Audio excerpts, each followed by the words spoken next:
Week 11 of the AUDL season kicks off on a Friday night in San Diego as the Growlers, winners of 3 in a row, take on the Seattle Cascades, one of 3 teams in first place in the very stacked West Division.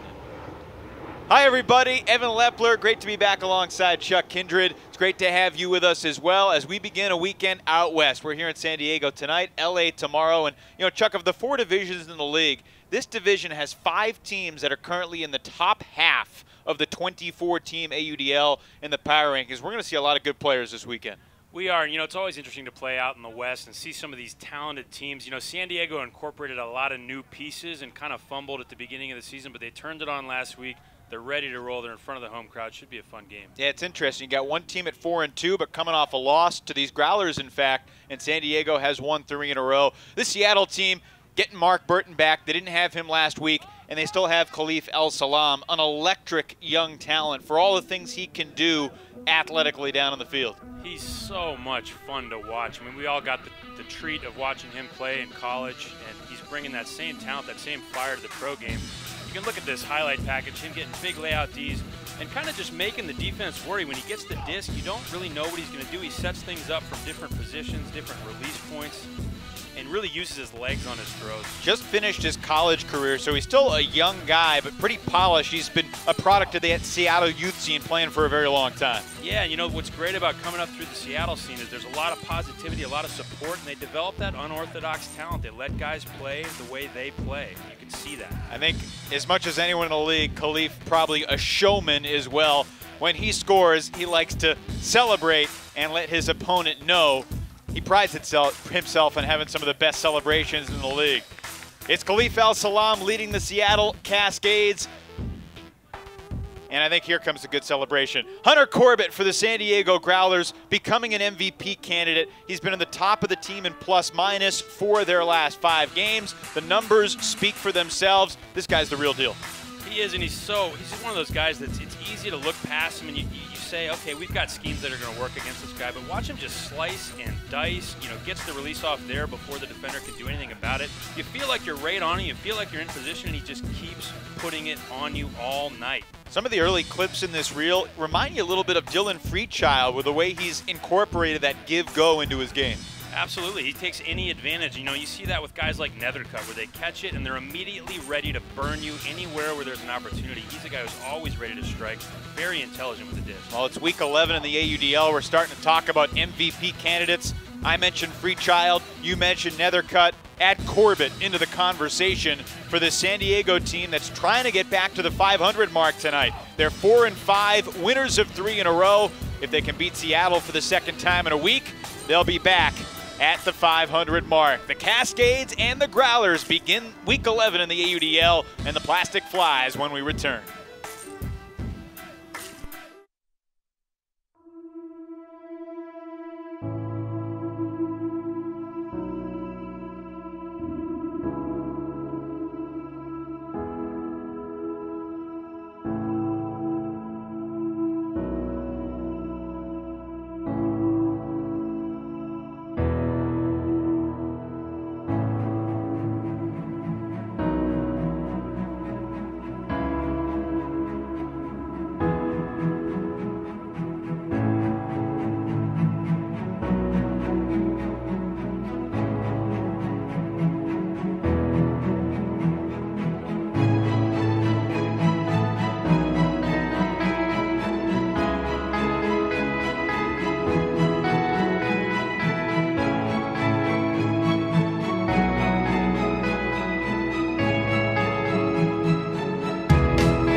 Opening pull in the air, the Seattle Cascades on offense. Adam Simon, the veteran with the disc, gives it to John Randolph, who last weekend was playing in the National High School Championships. The range of ages you see in the AUDL is stunning at times. San Diego in the black on defense, and a lazy throw there leads to a turnover. An early opportunity for the Growlers D-line. And a quick mistake, unforced turnover. Mark Burton picks up, shoots it for Simon. And what a wacky way for this game to begin. Yeah, a couple inexplicable turnovers. I don't know if we mentioned it, but we are in San Diego where there is no weather. So turnovers on short throws, very shameful stuff. Adam Simon with the goal downfield from Burton, who as usual is among the AUDL leaders in plus minus. You know, Seattle is a team that, while they like to score fast, they struggled offensively last week, only scored 19 goals against this San Diego team. As you said very wisely, I thought, before the game, that's fewer than 5 goals a quarter, and that usually won't get it done in this league. Oh, geez, on a field this big with a team like Seattle that's got offensive firepower, to hold them to less than 5 goals a quarter is, I feel like there's got to be some credit given to San Diego's D. Now the San Diego offense, anchored by Dom Leggio in the middle of the field. There's Jesse Cohen with his first touch. Of course, lots of additions to this team. Hunter Corbett played for LA last year. Now one of the stars for the Growlers. Sean Hamm, a champion in this league 2 years ago with San Jose, and yet unable to make that catch. Very rarely does the disc hit his hands and he doesn't pull it in. Wow, another drop. That's 4. Jesse Bolton right through his hands. Leggio picked up by Ben Beener.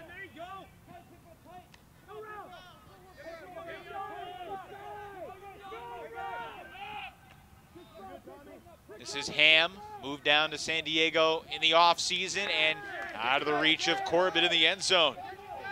So the Growlers, Chuck, basically as many turnovers as completions on these first couple points. Yeah, I'm not sure what to chalk this up to. We saw both these teams warming up for a good half hour, hitting all these shots. I mean, these are open looks.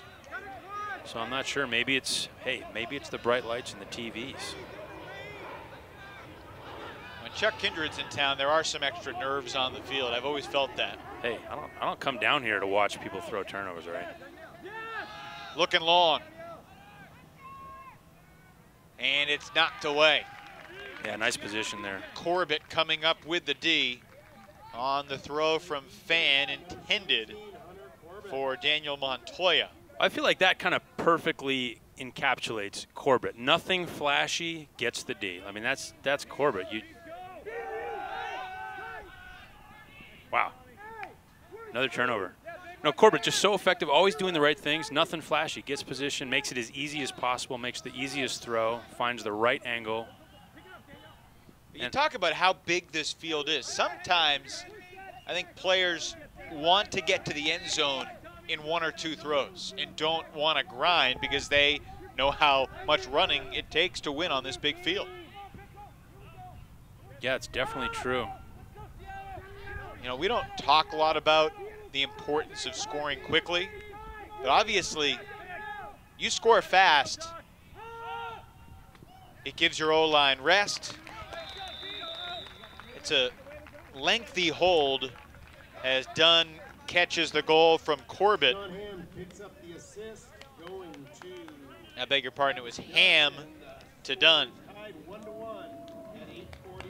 Yeah, fun to see Hamm throwing a goal. I don't think I saw him throw a goal all last year. He has a way of always catching it in the end zone. I was going to say earlier, you got to wonder if that drop he had, if he would have caught it, if his feet happened to have been in the end zone. Because he certainly is one of those guys, has a nose for the end zone, always seems to make the catch, the challenging, you know, catch through contact. I never have understood how Sean Hamm is so effective. Chuck, a look at the West Division standings. San Francisco, San Jose, they play tomorrow night in Oakland. The Cascades in that 3-way jockey at the top with 2 losses, and then we'll see Seattle at LA tomorrow night. A lot of interesting developments will happen this weekend. We're just not sure exactly what they're going to be. Never are in the West. You know, you never are. So much parity and just a bloodbath every year. Well, you've been living out here all season. Eager to get your comments on the first 10 weeks, as that's a good shot and a hard hit. And fortunately, everybody's all right. It's the sign that takes the brunt of Jeff Silverman's contact back there. Brad Hauser, the goal. And it's 2-1 Seattle. Scary moment here. Disc goes up deep. You can see Silverman closing hard. Guys both running out of real estate. Great throw here. And kind of puts his shoulder into him. I'm not sure I like the bid from Silverman. You love the hustle, but got to find a way to not put a shoulder into your receiver here. We've played 3 points, and Mark Burton already has 2 assists. Yeah, what's new, huh? I mean, talking about another guy like Corbett who just is constantly putting more pluses than minuses on the board. I mean, Mark Burton is just an institution at this point. We'll see Khalif El-Salam play a lot of defense tonight. He launched the pull. One of the 5 Seattle Cascade owners, Exton Titcomb, playing tonight. He's down on the D point. San Diego's been pleased what its offense has been able to do, especially last weekend when they went on the road and won back-to-back days in Vancouver and Seattle. Corbett goes over the top. Beautiful throw. Everything but the bucket. Jesse Cohen could not haul it in the end zone. Yeah, I think he heard the pitter-patter of the Irishman coming after him hard. But certainly a catch he could have made. Been a disconnected start to this game for both teams on offense. And yet neither team has been able to break defensively. El-Salam launches a towering backhand. Aldis Root left it all out there, but the 19-year-old's bid fell just shy. And we talked about it in the open. I mean, the way Salam sets up his throws with his legs, it's so powerful. I mean, he literally rocked the mark so far to the break side that he had an open backhand on a forehand mark. I've never seen anything like that. Zeke Ivers swings it. This is Corbett again, winding up. And this time, same results. Unbelievable. That's Kevin Smith, the former San Jose Spider captain who's been playing forever. Inexplicable drops. I'm not sure. I mean, at the beginning of the game, I thought it might be the disc crossing between the sun and the shade. Well, you say there's no weather here. This field is kind of in an interesting basin with different levels of hills around it. So I asked Dom Leggio before the game what happens to the disc in this bowl, and he said, you'll see some drops tonight. That was honestly the first thing he said. I don't think he envisioned this many this soon. That's interesting. Leggio and Steve Milardovich are the captains of the San Diego team. Kevin Stewart back on board, coaching for the 3rd year in a row. Growlers hoping that with 4 home games in their final 5 regular season tilts, they can steer the ship into the playoffs for the first time in franchise history, but not with offense like what we've seen so far. From the near sidelines, Mark Burton gets the timeout, and you saw number 30 just confidently walking on the field, almost as if he was saying, enough of this. Before the game, Mark Burton had a little magnifying glass hanging around his neck. I said, what's with the magnifying glass? And he said, the Hardy Boys are here to solve crimes in San Diego. Mark Burton and Alex Duffel, I believe, are the Hardy Boys from Seattle's perspective. Do you read the Hardy Boys books when you were younger? I'm not literate. No. I enjoy TV. I like going to amusement parks, but no, never did read the Hardy Boys. Well, they're good mysteries, and they're hoping to solve the mystery of catching the disc in the end zone, which at this point has proven unsolvable. Yeah, you know, it's one of those adjustments. I mean, you just got to keep your eye on the disc all the way into your hands. I mean, because people are dropping clap catches. These are not challenging catches. We just saw Kevin Smith going up line, trying to catch it one hand and probably thinking about the flick or hammer that he was about to throw, because we all know he loves throwing his flicks and his hammers. But yeah, just doink the catch. Adam Simon will pick up the disc out there with John Randolph, Khalif El-Salam, Cam Bailey, Mark Burton, Bryson Simon Fox, and Brad Hauser.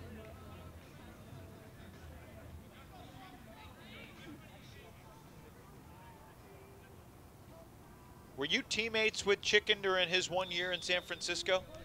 No, I wasn't. I always played against Chicken. Talking about Adam Simon here. Yeah. We have a lot of love for each other. He has said glowing things about you. Yeah, it's bromantic. Burton to the end zone. Oh, wow. Right over the hands of San Diego's Page. And then Hauser could not come down with it. Yeah, nice closing speed by Page. Big guy closes out. I thought he was going to knock that. I thought he was going to potentially be able to catch or block that out the back. I don't think he even touched it, though. Certainly distracted the catch. Now San Diego, the D-line, trying to convert what has been a lengthy O-point. Wow, and the holster to Page. I mean, the guy's gigantic. He's got 5 steps going deep. I'm not a professional ultimate player, but that's going up if I got the disc. Well, more of the same. Burton to El Salam. Burton looking end zone. Randolph with 2 hands. It's a break for the Cascades, 3-1 Seattle. A 4-minute point in the middle portion of this first quarter. You can see Mark Burton, calm as a coma, dials this in, nice flat throw to space. And is Randolph even graduated from high school? Don't believe so. Don't believe so. The high school senior. He's headed to Brown to play for Brownie in Motion next year. Believe that's what they're still called. I believe so. Really talented young kid. I got to ask you something. A guy like Mark Burton, he's not a handler, and yet he has 3 assists. Do you have a name for that type of player? I mean, 3 assists and 3 points he's played. Oh, I mean, he's a mid. He's such a good cutter, and he will burn you deep that he's generally going to get looks under. And also, he's very reliable, right? He's always ready to catch. He's always in the right position. When he gets the disc, he breaks or hucks when it's there. So he's a guy that you're always going to look to get the ball in the middle of the field. If you're defending him, would you rather him go deep or come under and get the disc? They've got interference here, I believe, on Bolton, so San Diego will keep possession. Yeah, the problem with letting Mark get deep is that he's such a strong position Look player. at this integrity rule. Hunter Corbett says no foul. Jesse Bolton gets credit for the D. Seattle has the disc. Very nice. Good spirit from Corbett. You didn't talk about his spirit pregame, but he's got that too. He's got spirit. Yeah, he's got spirit. Bolton thought about it. I like that. El Salam will play both ways tonight, D and O. Knifes that throw ahead to Beener. Wow. The veteran back to El Salam. Jeez, this guy, he's trouble. You can hear the Seattle sideline getting ready to storm the field if they can punch this one in, and they do. Ben Beener from Khalif El Salam.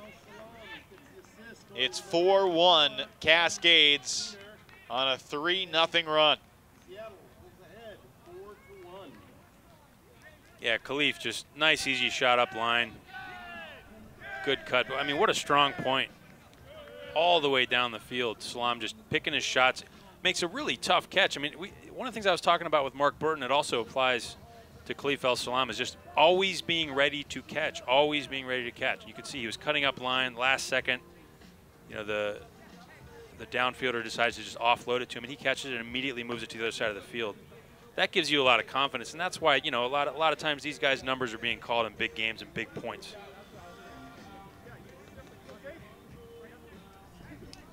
An understatement would be not the start San Diego was looking for.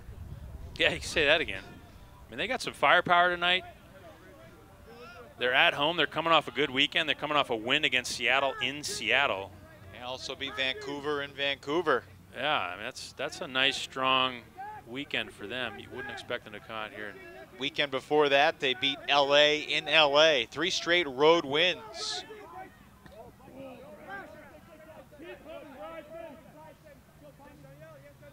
Travis Dunn back to Tyler Bacon. Lefties it for Max Hume. This is Hume, chased by Doherty. And now a 50-50 shot. Can a Growler make a play? Yes! What a catch by Trevor Purdy in the end zone for the Growlers.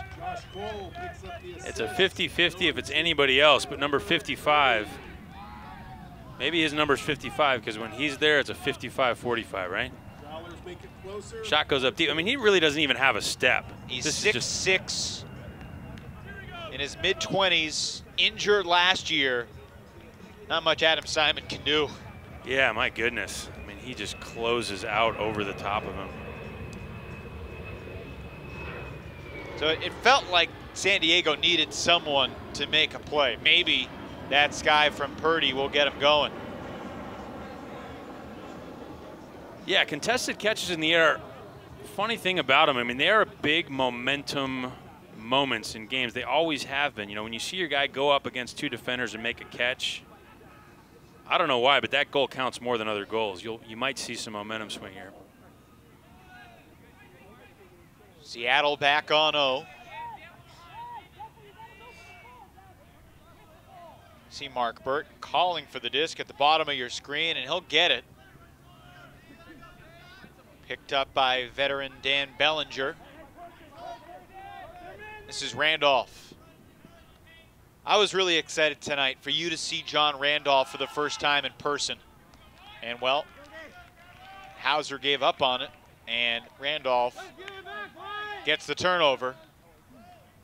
When I saw Randolph orchestrate some fantastic offense against Pittsburgh earlier this year back in May in the Cross Coast Challenge, just was kind of blown away. Like, how is this kid 18 years old?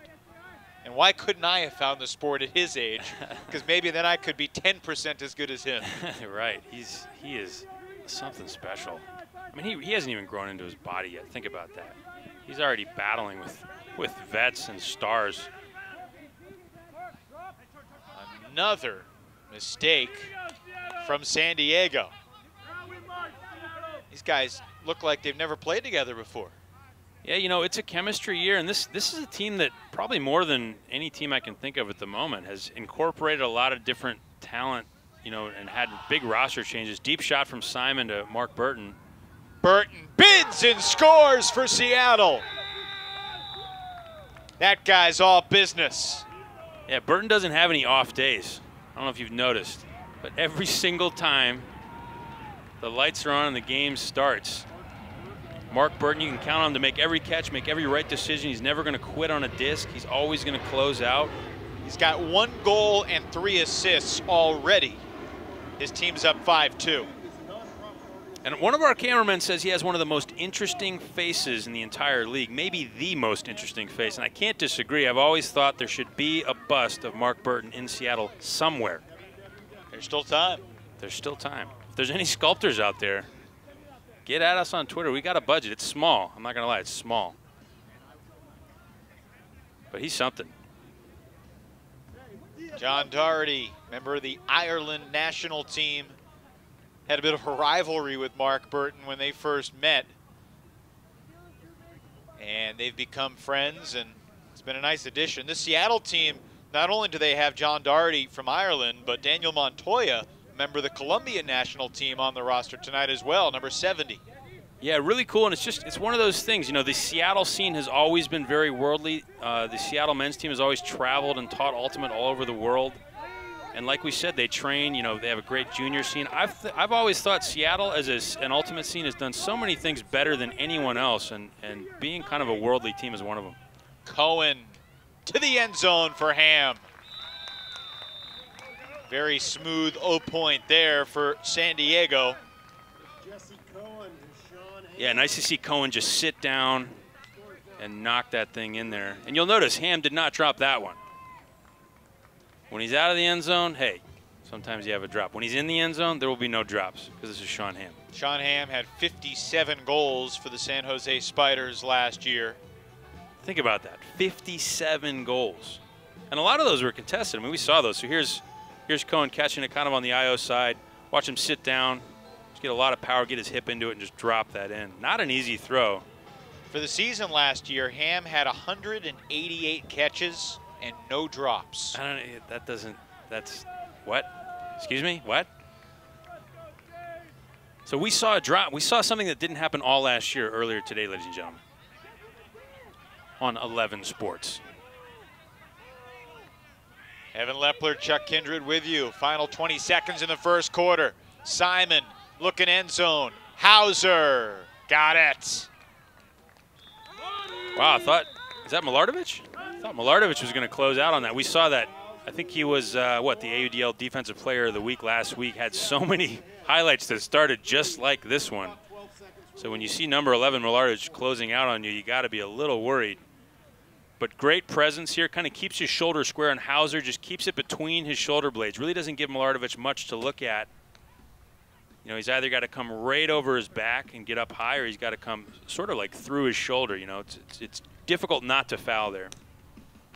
Hauser's got some game, though, in the now defunct MLU. He was the West Coast Offensive Player of the Year last season. Seattle looking for a defensive stop to close out the quarter. 12 seconds on the clock. Leggio. Cohen to Corbett with 4. Corbett shoots it to the end zone, and it's incomplete. Great contest there from Bolton off the front side. Looked like Hume was there, but he could not come down with it. You know, and I might have seen some of that wind that Leggio and some of the other guys were talking about there. It looked like right when he was getting ready to catch, that thing took a bounce. Very frustrating if you're Hume. Certainly a different tone to the start of this game compared to when these two teams last met 5 days ago on Sunday in Seattle. Growlers trail by 3 on their home field after 1.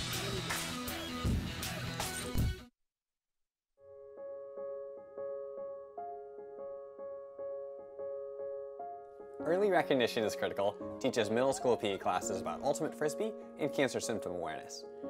We're a registered nonprofit that advocates for an active, healthy lifestyle, body awareness, and speaking up if something is wrong. Skills that when it comes to cancer can help save a life. Ultimate is a fast-paced team sport that's self-refereed, non-contact, and co-ed. Spirit of the game is the foundation of Ultimate. That means we communicate respectfully, we're fair-minded, and we enjoy the game. Ultimate is accessible to everyone. All you need is a Frisbee and some friends. Our team of coaches is made up of experienced and passionate leaders from the Ultimate community. We can come to your middle school and run your PE classes for the day. And if we're not in your area yet, we'll send you our clinic in a box, where we give you the resources to run your own. We are Eric! And we want to work with you and your school. Tough offensive start for the San Diego Growlers. 6-3 at the end of 1, Seattle in front. We appreciate you being with us tonight, especially with Game 4 of the NBA Finals currently going on as well. The Cleveland Cavaliers, my phone says, scores 86 points in the first half tonight at home. How about that? That's bananas. Like, how do you score 86 and a half? I guess. When your season's on the line. Yeah, I guess when you got the best player in the league. Yeah, well, I said it. The best player in the league. We'll debate that another time. After the game, when we're having a beverage at a San Diego establishment, we can talk about that some more. But right now, let's talk about what San Diego has to do. I mean, as a coach, you don't just want to say, guys, catch the disc. But there's got to be some mentality that you'll try to instill. And you're a mental skills guy. So what would you advise of both Kevin Stewart, the coach, and the Growlers as a team? Well, it kind of depends on the character of your team, right? Some teams play best when they're loose. Some teams need to amp up, you know, need to like lock it in, get the adrenaline flowing, and focus more. So I think it's really team by team. But whatever it is that helps you guys come together and focus, just get out of your head, in other words, and just relax and play. These guys know how to play. They know how to throw and catch. So when it's that kind of stuff, that's not really a strategic adjustment. That's just a focus issue. I think Henry Fan got a piece of that forehand. Looked like it. San Diego back on D. And Henry Fan trying to lead the Seattle D-line downfield to score. Exton Titcomb with a quick touch. El Salam It's exciting when he just cocks that arm to wind it up. Now it's Fan shooting it deep for Doherty. Got it. Cascades break on the opening point here in the second. Seattle looks loose. They're having fun. So, you know, in talking about the character of different teams, this is the energy that Seattle has always done best with. We're light. We're having fun. It's the Hardy Boys. We're making obscure literature jokes that no one gets. We're having a good time. Yeah, there's that pivot. People who are literate get them. I know. I keep. It's on my list. But anyway, Doherty here, doing the right thing. He's an interesting guy. I got a chance to talk to Will Griffin, one of the owners, also a player, and Coach Stewart about him. I mean, he's a guy who's used to being the best player on his team, right? He always has been. He came over here to kind of get into a deeper pool. And sometimes, you know, incorporating a guy like that does not go well. But by and large, they've said he's been great. He's been totally willing to fill a role and just be one of the guys, which is, you know, it's pretty cool. It's a credit to him. Shows he's got character. He's willing to work hard. John Doherty will be 26 years old later this month, 3 weeks from tonight, as a matter of fact. His teammates just know him as Doc. Doc.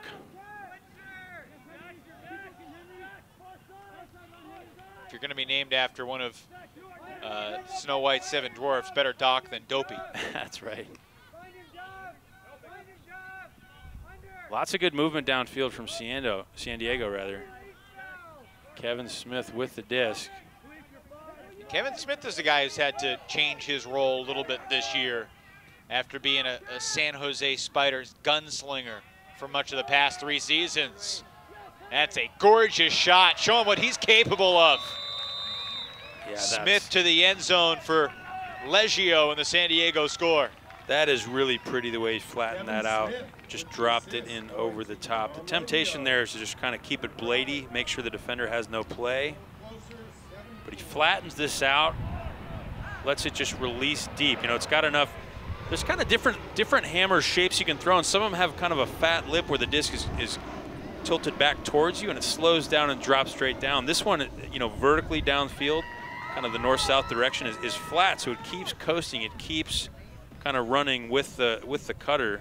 Not easy to do, but it's something that, I mean, Kevin Smith, gosh, he's been doing that forever. Yeah, what stands out to you the most about Kevin Smith's career? You've known him for a long time. Yeah, I mean, he sort of single-handedly, he and Tyler Grant almost single-handedly won a co-ed national champion with Mischief. He was unstoppable. USAU mixed club division. Of course, Kevin Smith was captain/coach of San Jose the last several years. Helped lead the Spiders to 2 titles, but was recruited here to San Diego, and this is where he went to school. A lot of his college buddies trying to play with them one last time. Yeah, he's a legend around here. It's good to, I think it's really good for the community to have him back. Burton to the end zone again. Just a perfect throw. Precise. That's Tommy Lee running it down. Burton could not have put it on a more appetizing platter. Yeah, it's true. We talked about the touch on Kevin Smith's hammer. You know, look at the touch on this flick, though. Just kind of drops the bottom out, leaves it nice and fat, sitting up. You know, so you can see Simon kind of throws a blade around. Now watch this. He kind of like stomps his feet, you know, brings it down, lets it kind of almost air bounce to the end zone. It's so catchable. It's so consistent. I mean, he's basically just aiming it for a 5-yard channel, you know, right by the end zone and just saying, whenever you get around to it, go catch that. Burton is a really interesting balance of passion, intensity, but also kind of an easygoing intensity. You know, he's having fun. He's all about team. And he competes as much as anybody. Right, and kind of like you were saying, like there's no wasted movement, you know what I mean? He's doing everything efficiently. There's no... That's a great point. Yeah, it's just kind of a very, like the mechanics are always right. He's turning his hips, he's driving with his legs, and he's never doing more than is necessary. Lee, who just scored the goal, almost came up with a D on the handler.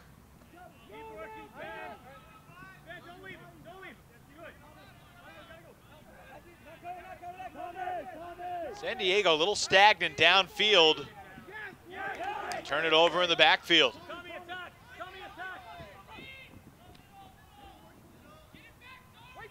Inefficient resets.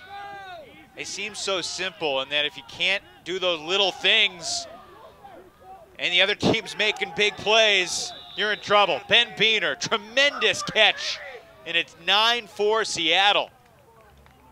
That was some pretty fancy footwork. I didn't think he had a chance on that. But touch, taps the toe. We'll try to get a look at this on the replay. Ben Beener from Omaha, Nebraska. Went to John Carroll University in Ohio. 31 years of age and just caught the toe down. Wow, very impressive. Right by the sideline too. Nice location to initiate the celebration.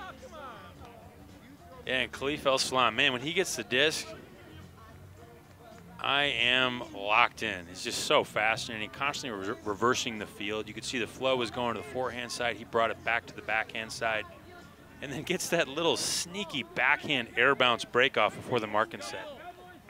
Not saying it was a good throw, but not saying anybody else could throw it. Cam Bailey's pull. San Diego trailing by 5, largest deficit of the night thus far. I want to see Milardovich get downfield and start doing something. Growlers fans agree with you. This is Page, gets the reset. Smith, line drive laser. Wow, I mean, just missed it. Milardovich had steps. Shot was there. Gave him no chance, though. I mean, Kevin does not look good tonight. Kevin Smith does not look good tonight. Well, he had the one nice hammer, but dropped a couple. And that overthrow there gives it back to Seattle. This is Duffel, the other Hardy boy, over to Montoya. Here we go. Pickle looking deep. Deflected away by San Diego's Hume. Yeah, Hume uses his size there. Gets a good read, stays on the backside, and just doesn't let the receiver use position. You just wonder, is one of these big plays from San Diego going to give them some momentum that they can start going downhill a little bit? Wow. How about that wind? Yeah, I take back what I said.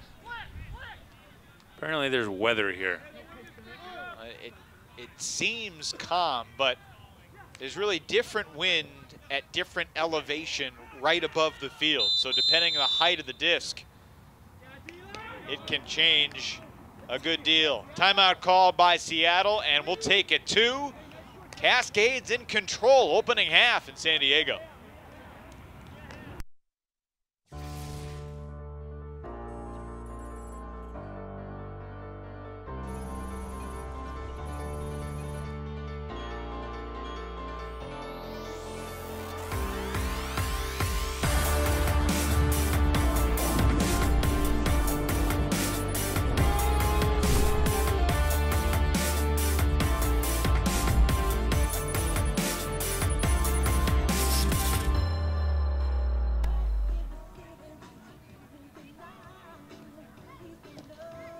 This Seattle team on the road for a doubleheader for the first time this season.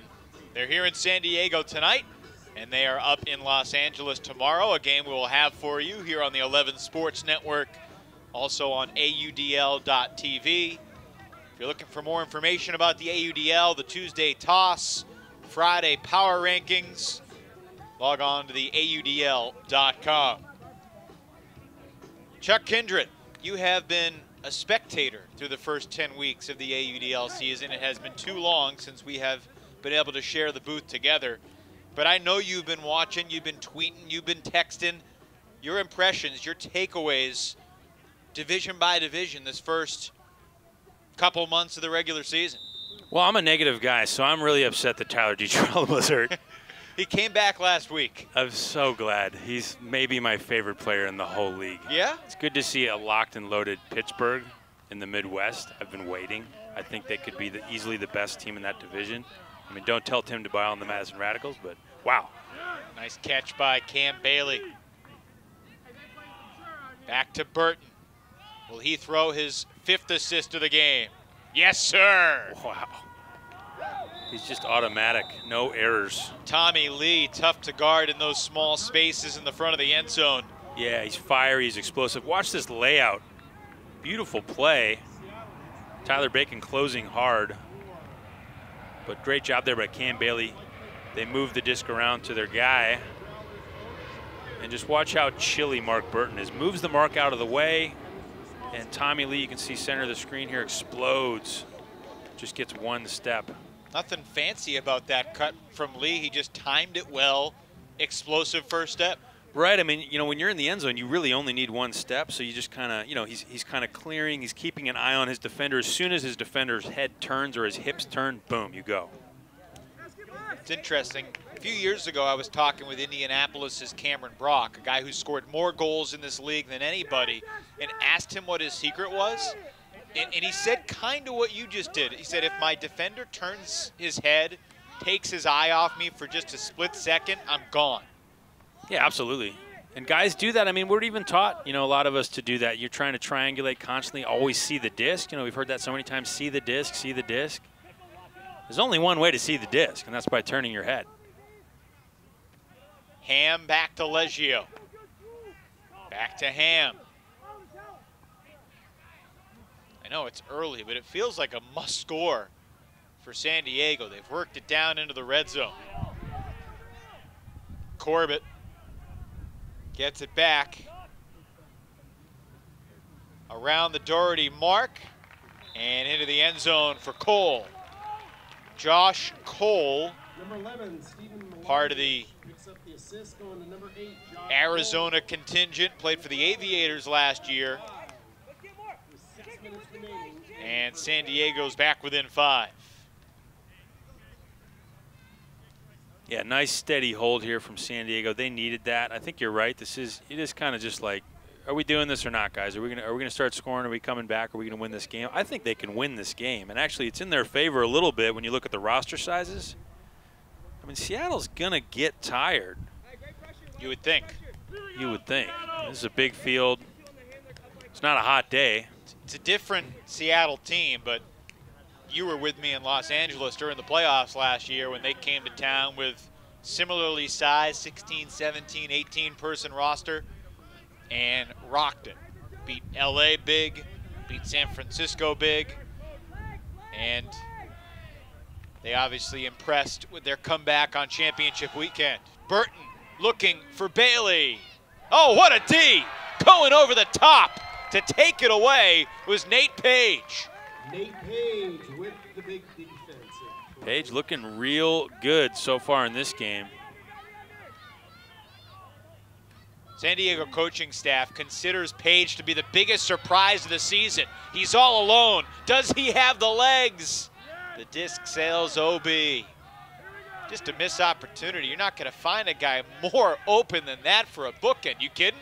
That's right. I mean, you'd almost rather, you know, weenie arm it and get it to him 10 yards out than overthrow it out of bounds like that. I mean, that's a freebie. Double team on the cone, and here's Burton. Wow. That throw caught by the wind, but it's still caught by a Cascade. Randolph read it, and to the end zone for Fox. How about that? The crossfield hammer from Simon to Burton, and then Burton's flick.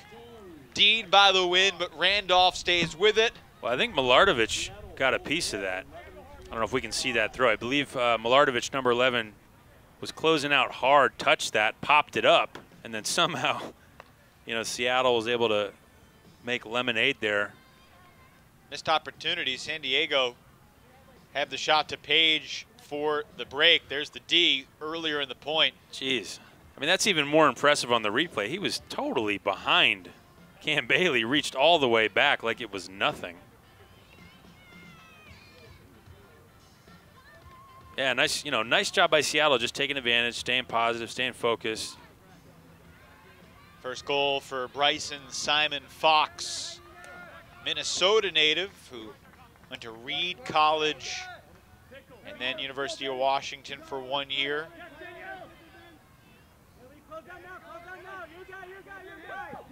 Oh, wow. Khalif was close. Sure looked like a D, yeah. Travis Dunn's throw too high for Ham. Ham, of course, would have caught that if they were in the end zone. Or if the throw was catchable. Right, or if it was a good throw. Tough one there. Henry Fan will pick it up for the Cascades.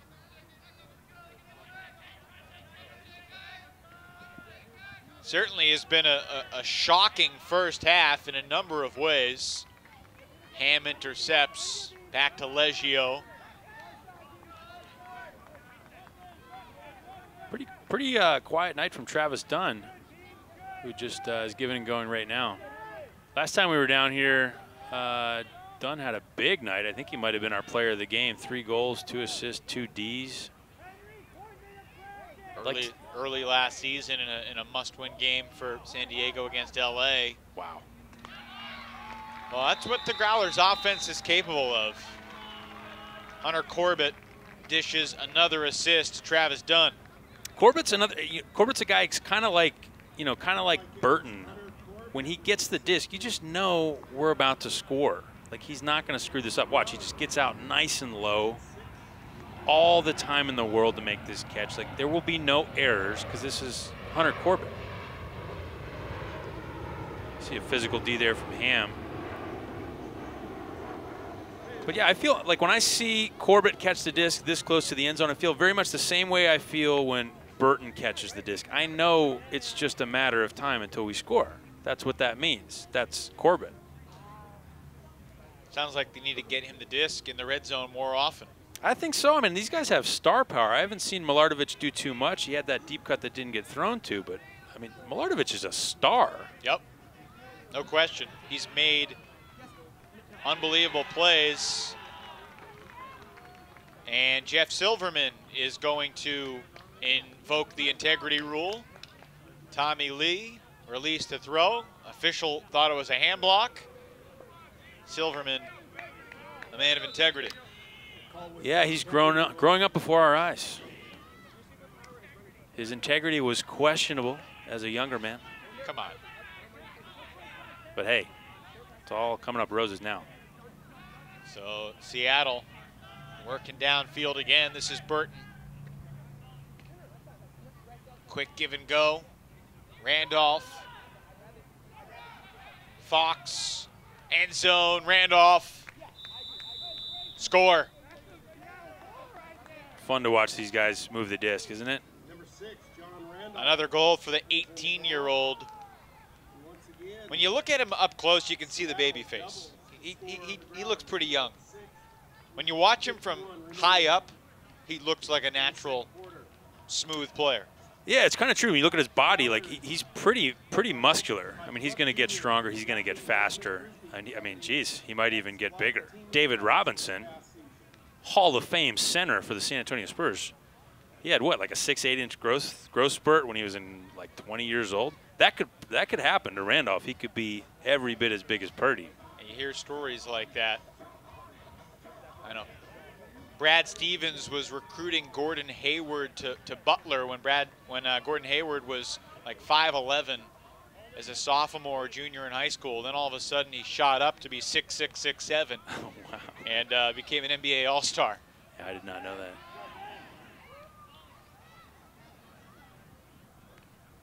We've seen San Diego work it down the field pretty quickly at times. And one thing I like about this Seattle team, they don't give up when it gets to the red zone. Oh, no doubt. Tons of heart, tons of fight. That's Matt Parisi with a goal. Yeah, you know, and San Diego is it kind of has a culture where sometimes, you know, the pressure, they don't always do well under pressure. I mean, sometimes they lay an egg, and, you know, we've seen that periodically in the AUDL. And, you know, when you look back in the history of this scene, sometimes they fold under pressure. I think last week might have been a perfect storm. They were building chemistry, and they're on the road, and they're kind of below the radar. You know, they had a slow start, so no pressure on them to win, and they come out and really show you what they can do. And now, you know, we're on TV. They're down here trying to beat Seattle at home, and it's like, I don't know that this team really responds well to pressure. I think Seattle, on the other hand, kind of does. Like, they tend to play even better. And when we saw them in the playoffs, nobody even expected them to get out of that weekend. And they come down and just floor everybody. I mean, they love it. The brighter the lights, the better. Handling pressure well. Is that something you can learn, or do you have to experience the adversity? Burt looking deep. Hauser knocked away. And there's our AUDL Defensive Player of the Week last week, closing out. I mean, Milardovich is trouble. I know I've been saying that a lot, but I'd like to see this guy take over. I don't think anybody can really guard him, and I think even in the air, he's just going to be a problem.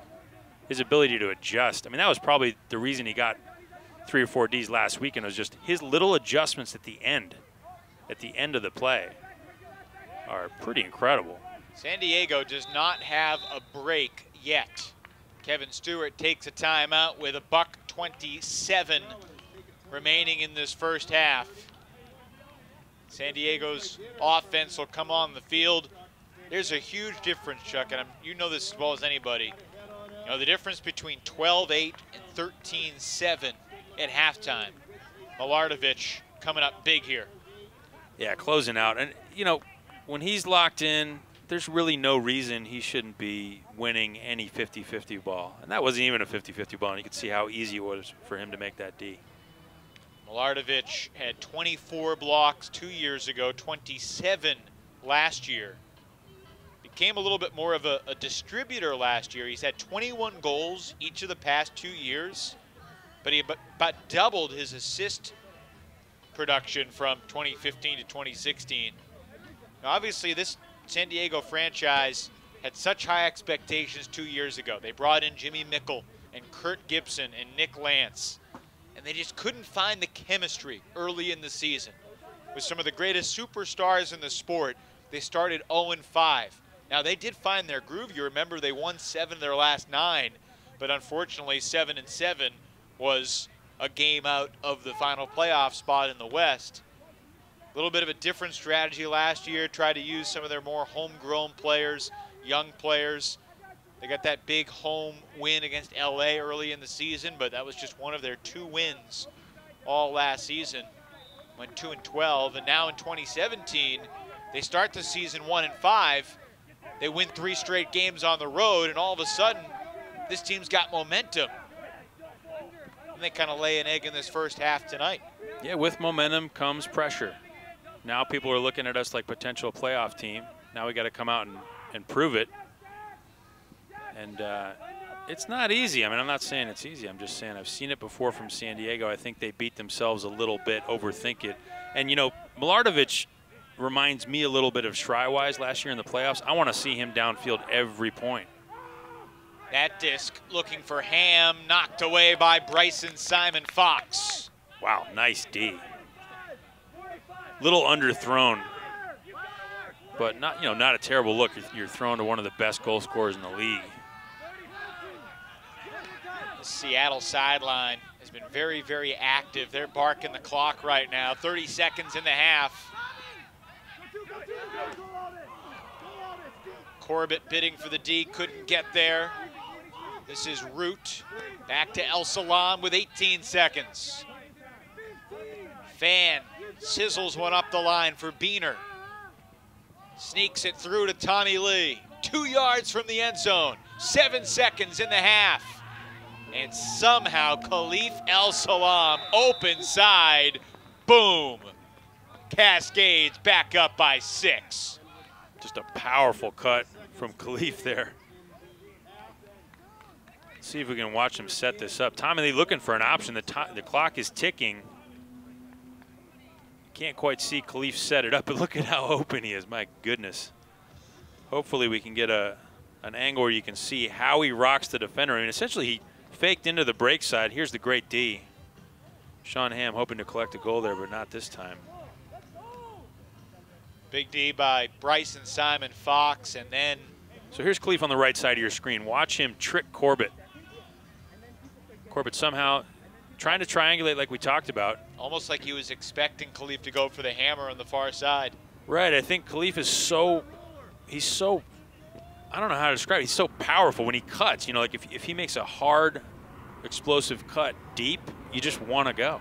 You just want to go. I mean, we teach that in coaching. Here's Kevin Smith bombing one. He got it off. This will make it to the end zone. Can the Growlers snatch some momentum? No, they cannot. Great D from Seattle. That was a pretty good look.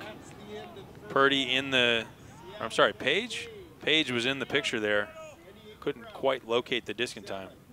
I think Doherty with a big defense, bringing size to that last second situation. And these situations decide games. Doherty punched it down after, I think Root got it first. Wow, kind of speechless after that first half, in which San Diego was the team that had the momentum. San Diego was the team that won at Seattle 5 days ago. Seattle was the team that dominated that first 24 minutes. Yeah, really not close. And, you know, it was a tale of San Diego kind of beating themselves, really. We just did not see their best stuff. I mean, luckily this is an offensive game and we've got plenty of time to come back. We'll see what they've got in a second. Lots of ultimate to play, but it's Seattle by 6 at the break here in Southern California.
There are a lot of times you want to count Seattle out, and the Cascades have proven over and over again that is unwise.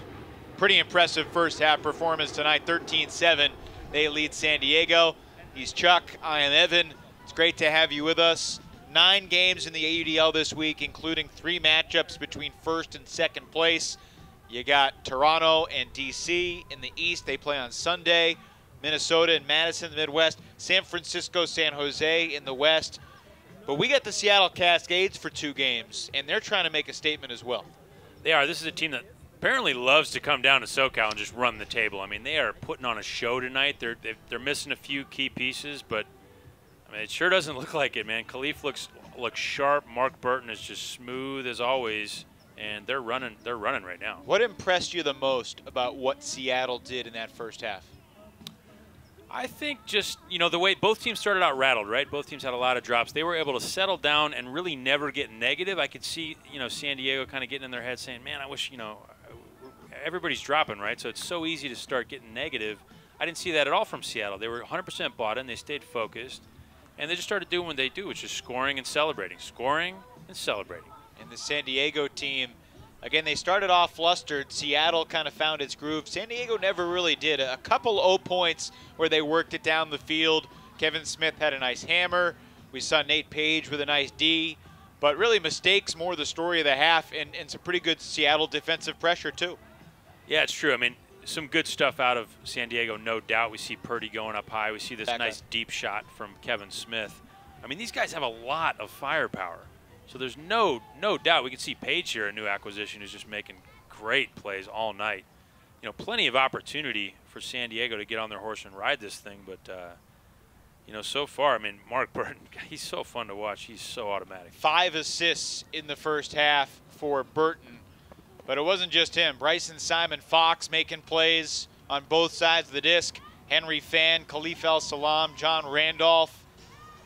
A pretty solid team effort, and that might have been the play of the half, that catch by Beener. I did not think he had a shot, but used his length well. Here's Burton closing out on a disc. Pretty quiet half from Khalif, really.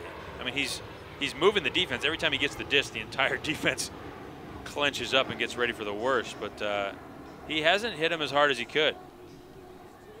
There's Bailey getting down for a nice catch. Well, this is the first game of Week 11 in the AUDL here at Balboa Stadium in San Diego, a historic venue. Last week in the AUDL, Chuck, was one of the greatest weeks of the season. There were 15 games on the schedule. 4 of them were decided by 1. 4 others were decided by 2 or 3. There were a ton of monumental upsets, and the top 10 highlight reel from last week was special. And we'll show you that when we come back to San Diego. 13-7, Seattle leads San Diego at the break. The Week 10 top 10 when we come back.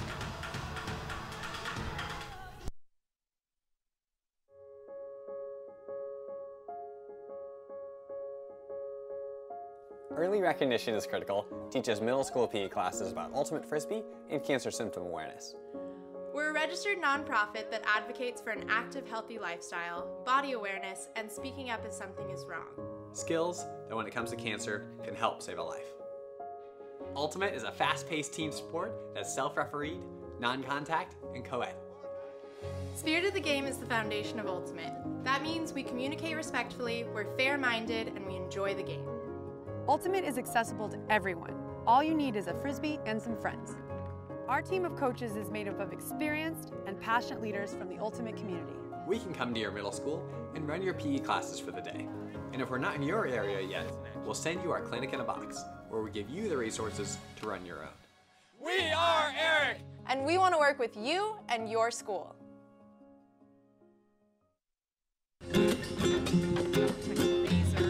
Mazer with the flick huck looking for Stanley Peterson in the end zone. And Stanley with the layout grab. Air Force One.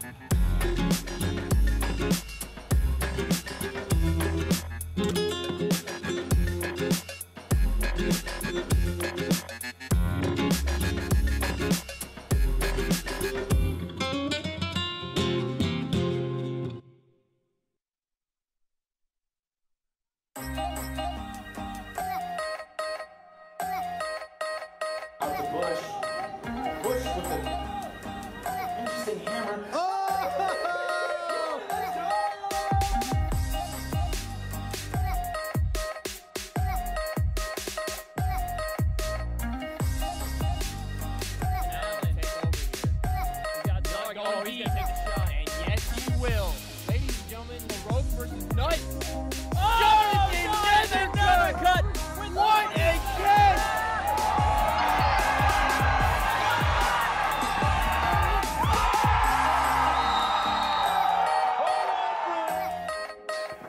The Chicago defenders have made the play. There's a great leaping stop. Vaughn on the layout for the defensive play. Woods quickly on the attack. Vaughn into the end zone for the score. Vaughn, my goodness.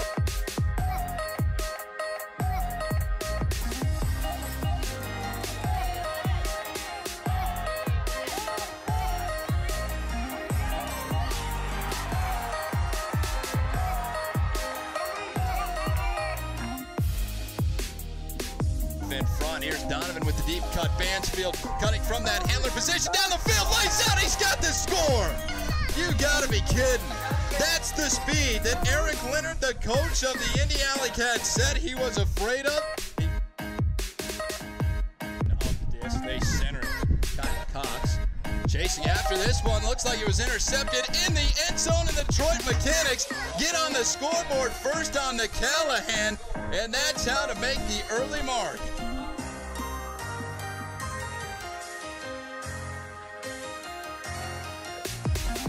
Egan with a good play. Working it up the field. Going deep, but too deep for Clunder. Trying for the greatest. Oh my God. Fantastic play by CJ into the end zone. Back up for the score. Wildfire just pulled one out of. They pulled the rabbit out of the hat. Aaron Mitchell. He's got Michael Fioramonte. Jock Polk. Oh!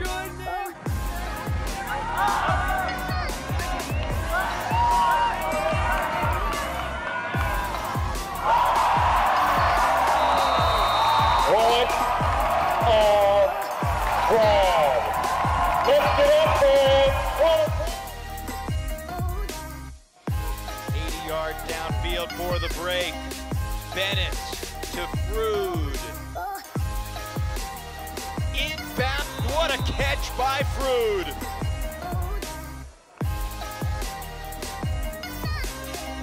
And if Madison needed one more reason to miss Jay Frood,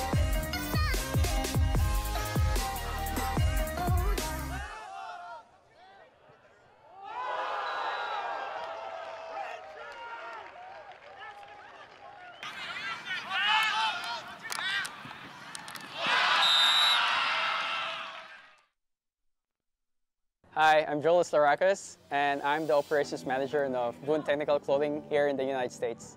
I lost my mom last 2014 to breast cancer. She was 54 years old. It was pretty tough for me because I wasn't able to help her or have the kind of knowledge to be able to do something about the situation. I learned about Eric, about Jim's vision, about his organization, and I want to be part of it.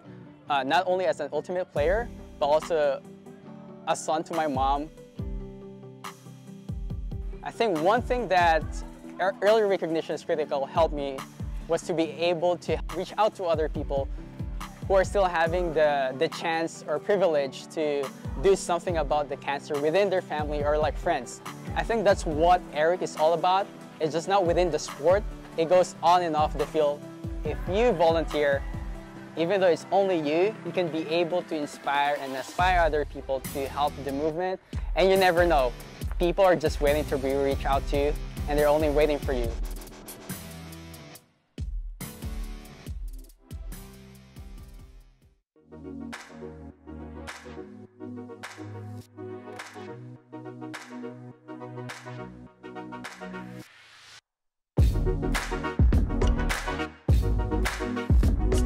When I was a middle schooler, I hated losing, still hate losing, but in a different way. I hated losing. I was the type to get scored on, slam my hands on the ground, storm back to the line, tell coach to not take me off because I want to get the next point. And now it's kind of funneled into like sort of like celebrations or clapping or screaming of let's go, or like finding someone who I can confide in and complain or get all my emotions out to, chat with them, get angry, be upset, let it go, and then get back on the field. Mental toughness to me means you be who you want to be all the time. So that's the way I look at it. I think a lot of people deal with it differently. Some people just like can Google mental toughness, or they have their coaches being like, you'll be mentally tough if you're positive the entire time. They're like, coach said it, okay, let's go type of thing. So everyone deals with it in different ways, but that's how I deal with it.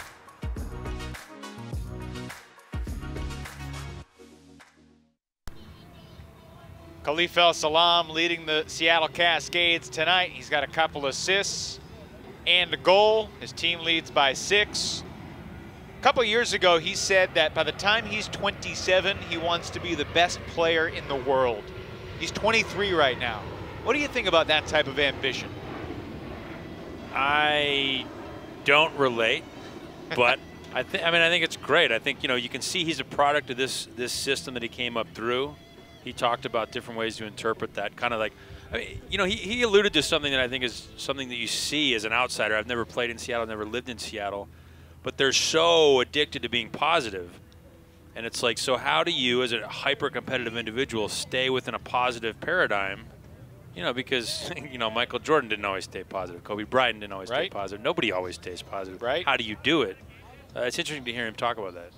Seattle trying to keep pace with the winner of San Francisco and San Jose. They'll play tomorrow night up in the Bay Area. Seattle hoping to stay above LA. Of course, the Cascades and Aviators play tomorrow night up in Los Angeles, a game we will have for you on the 11 Sports Network and on AUDL.tv. Top 2 in the East meet on Sunday.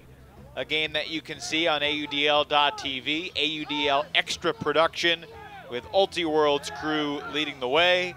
You also have the Montreal Royale playing good ultimate. They clobbered Ottawa in Ottawa last week. They get Ottawa on their home field in Montreal, home of the AUDL Championship weekend, August 26th and 27th. And of course, the New York Empire, arguably the biggest surprise in the league, considering they're 2-5 and not 5-2. Yeah, so many close games too. It's just kind of heartbreaking if you're a New York fan to see them drop some of those games. How about the South Division? This top three is intense. Raleigh at 8-1, Dallas at 8-2, Jacksonville at 6-3, Atlanta at 4-5. Atlanta's in Jacksonville tomorrow, kind of needing a win to keep their season alive. Yeah, it's unbelievable. You look at Atlanta, such a talented team, got the reigning MVP, and they can barely get their head above the water. And the Minnesota Wind Chill, the only remaining undefeated team in the league. They host Madison tomorrow in a game that could virtually clinch that Midwest division.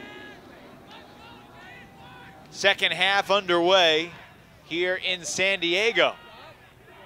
And you like that Pittsburgh Thunderbirds team that's lingering in third place in the Midwest. I do. If they ever get it all together, that's a team you don't want to see. I mean, how about that Pat Earls game when they came out west and played Seattle? I mean, could that guy have done more? Cross field, gorgeous. Could not have been more perfect. Wow, yeah, beautiful throw. I believe that's Adam Simon doing something he's done a long time, which is throw those outside-in flicks, just maddening to defenses and coaches. Simon to Duffel, and 24 seconds into the second half, more of the same for Seattle. Yeah, they look loose. They look like they're having fun. They're in, you know, like we were saying, they're not going to beat themselves. Watch him set this up, and I mean, this is a huck, you know, basically. This is 53 yards wide on an angle. I mean, he's just bombing like probably a 70-yard flick. You don't realize how hard of a throw that is. As a defender, I mean, you don't even feel like you're in the same zip code as the disc, so why would you be on edge? I'll tell you why, because Adam Simon does that. Seattle won the first quarter 6-3. They won the second quarter 7-4, and a quick 1-zip lead in the first 30 seconds here in quarter number 3.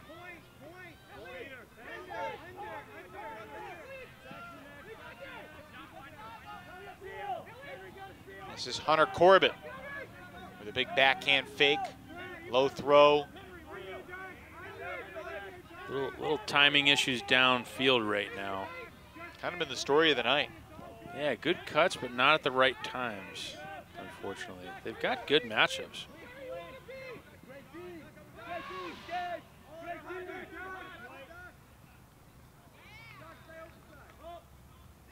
High throw caught by Ham. San Diego into the red zone. Leggio breaks the mark.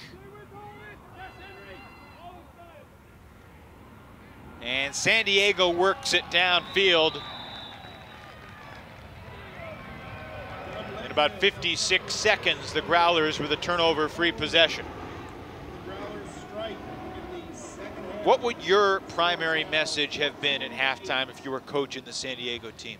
Well, you got to pull these guys out of their heads. They are stuck in their heads. And even on this point, you know, they executed, they were able to do it, but the body language is not good. You know, from where I'm standing, I think San Diego's thinking a lot. And we need to stop thinking, boys. We need to start playing. And we're on home court. You're like, let's have some fun. You know, maybe take a page out of Seattle's book and just let's joke around, man. Who's the clown? Who's the clown on this team? Get him in the middle of the circle, lighten this thing up. Let's have some fun. I mean, these are really good players, and we have not seen them. We have not seen this team at full strength yet tonight. I hope we do. Mark Slater with the pull, former captain at San Diego State University. By the way, we haven't mentioned yet, this is kind of a homecoming for Mark Burton, who went to college at Point Loma Nazarene here in San Diego, which I was with a local San Diego native earlier today, and she said that unprovoked, Point Loma Nazarene is arguably the most beautiful college campus in the country. And I said that to Burton, and his eyes just lit up. He's like, yeah, that's why I went there.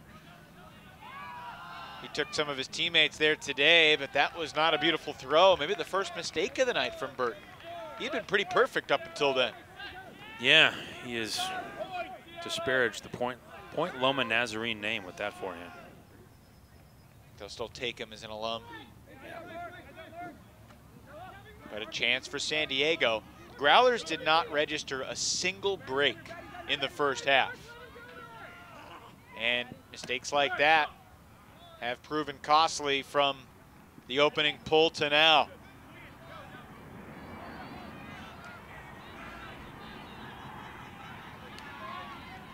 will get another chance. See if the Growlers crowd can try and get them back into this game. Kevin Smith, known as Dollar forever and ever. Tough catch. It's Page over to Bridges. Slater into the red zone. Milardovich drops the hammer and it's overthrown again. Wow, so close. I mean, that's the look you want, right? You're going up high to Purdy. Just kind of misreads it.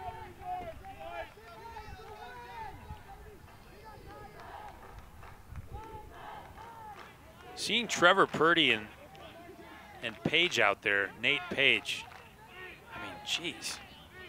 They give them some size. Yeah, those are some big boys, and they're both runners, you know. These aren't guys who are immobile who can't chase down a disc.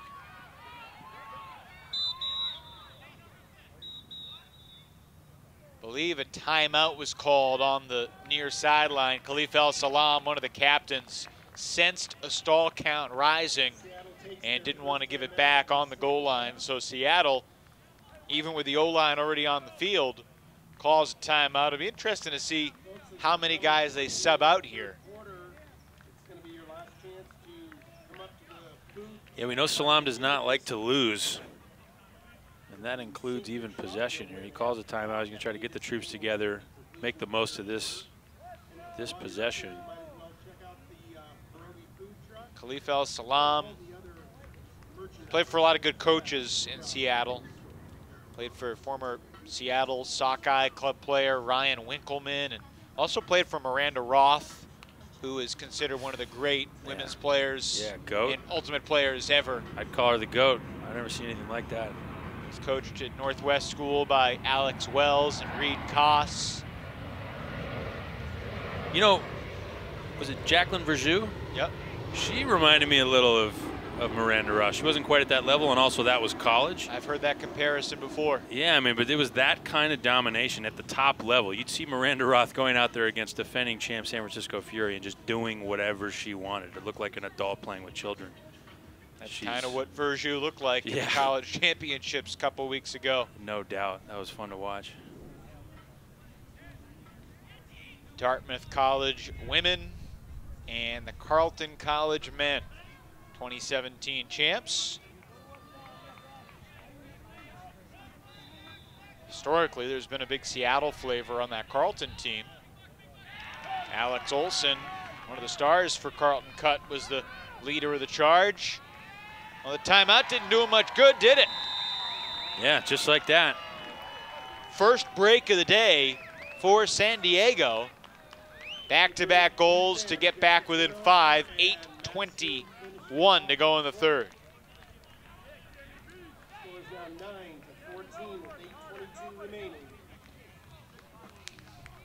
Yeah, you look at this team and you can just kind of see the energy's a little flat, the heads are kind of down, they look a little obtuse, you know what I mean? Like, it's not catching fire the way you want it to. I don't know what it takes for this team. I'm not as familiar with San Diego as some of the other programs, but, you know, you got to celebrate this goal. You know, hey, we took it away from Seattle and punched it in, let's go, you know? Like, and guys like Bellinger, who's on the line getting ready to pull, these are guys that are, you know, traditional Santa Barbara guys, fiery guys, fun guys. You know, Santa Barbara as a program, they bring a lot of energy, and I think that's what these boys need. They need to just believe in themselves, bring the energy, and start putting it to Seattle. You know, we talked about it in the Open, too, that this is a short, you know, slightly short-staffed Seattle team. They might slow down. You know, if you really put pressure on them, you might see them start to break a little. I mean, and you talk about the Santa Barbara Ultimate scene. I mean, that has been their MO, energy and athleticism, since the early 80s when West Coast Ultimate was really born under Tom Kennedy and some of the other West Coast Ultimate pioneers in Santa Barbara. Yeah, just a bunch of legends.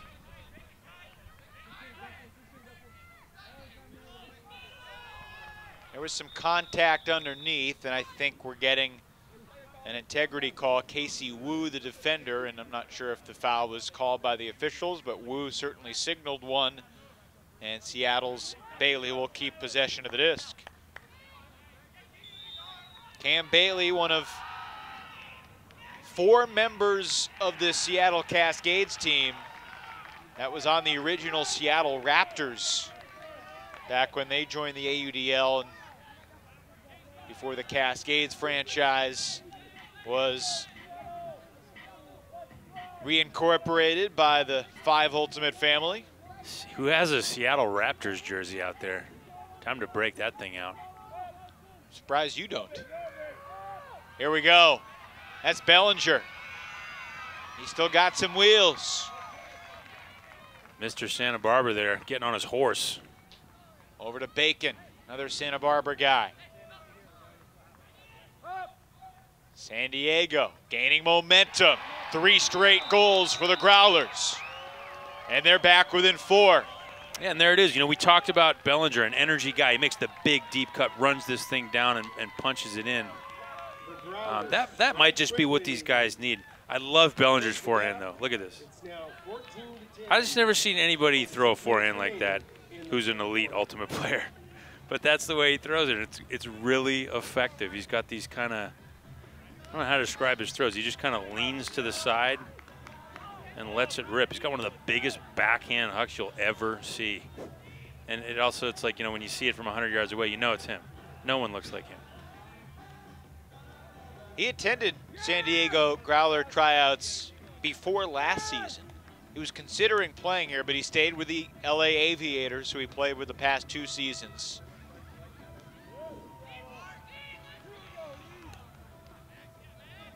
Bellinger, part of the Santa Barbara crew that decided to come down here. Of course, not everybody with Santa Barbara roots came to San Diego. Mark Bogan, of course, staying with the Aviators.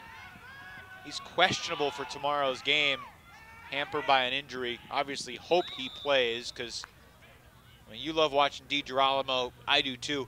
Bogan's been one of my favorite guys in the league since he debuted with the San Jose Spiders in 2014. Yeah, he does some stuff that just makes you scratch your head. Just say, what was that? I mean, just sometimes he throws like Ashland Joy, and sometimes he'll go deep in sky like Bo Kittredge. You know, he can do it all. Yeah, I'm trying to think of what game it was. I think it was one of those San Jose games where he just started throwing hammers, and you're just like, what is going on? Burton up the line, another dime from Mark Burton. Jeez. Yeah, he's a master at that down-the-line throw. He just tucks it, you know, 3 to 5 yards inside the line, gets some nice touch on it, and leaves it at that, you know, like doesn't overthink it. Reminds me of kind of like watching Federer set up a backhand down the line. Like, he just makes sure it's just inside the line. I mean, and that was through a double team. The defender gave him that opening. Right. Just that kind of precision. I mean, you don't realize how hard it is to just get it in that narrow corridor. It reminds me of a tennis shot. I mean, this is just so much harder than it looks. And he does it all the time. Glader's going to watch that film and realize him taking 1 step to the left, which I think is what, for most players, you'd want to do. But Burton has shown over and over again that the line throw is his specialty, one of his specialties. Yeah, one of many. That's a big goal, though, for Seattle. Stops the bleeding a little bit. San Diego had scored 3 in a row after not having a break all night. That throw again, just a little off kilter, just not quite in sync. Yeah, it was a little out of flow too. Like, the cut was there, it didn't quite set up, and he threw it anyway.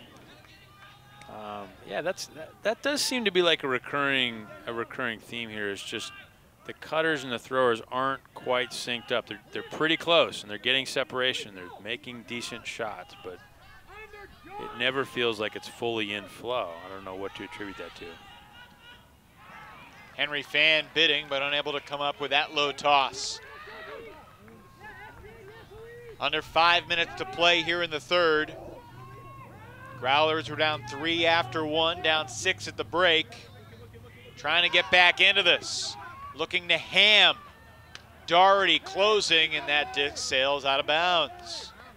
I think that throw right there kind of puts in perspective how good Adam Simon's throw was on a similar cross-field flick. That's a great comparison.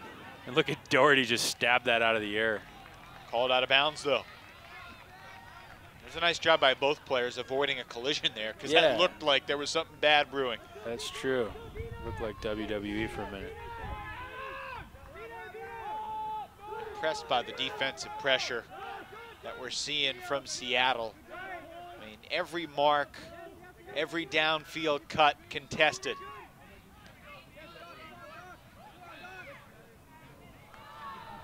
Oh, And my. Not quite precise enough on the throw. It's a turnover from Ivers. Hey, now, I thought Dunn was going to get that. I thought the young man should have laid it out. Great trap. Look at Salam solve the riddle. Better throw.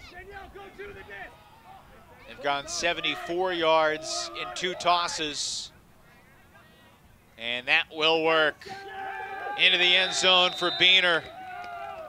Another teeter-totter type point where it feels like San Diego gaining some momentum. Seattle makes a couple mistakes, and yet the Growlers cannot capitalize. And it's back to a 6-score game. Yeah, great hammer out of the trap from Khalif El Salam. Fawn gets it down like probably, what, 60 yards of the field. And it's easy from there. I still say Dunn needs to come up with that disc up the line, though. Doherty picks up the assist. A point that lasted more than 2 minutes. Won by the Cascades. Look at this young man. Beaner, he's not shy.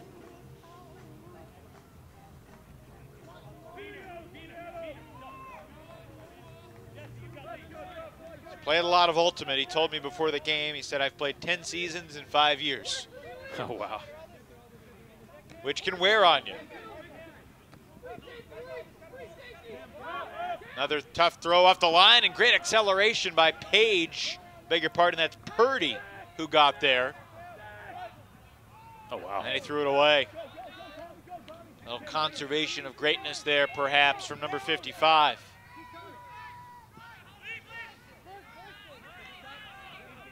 Tommy Lee. Cam Bailey undercut. Certainly contact against Purdy. Yeah, a little scary there. Can I just say it's really funny to hear you say Tommy Lee? It's his name, man. Yeah, I know. He inherits a lot of swagger with that name. I love it. It's a good name. Totally. I think it suits him, too. He's got that star quality. How about Khalif El Salam?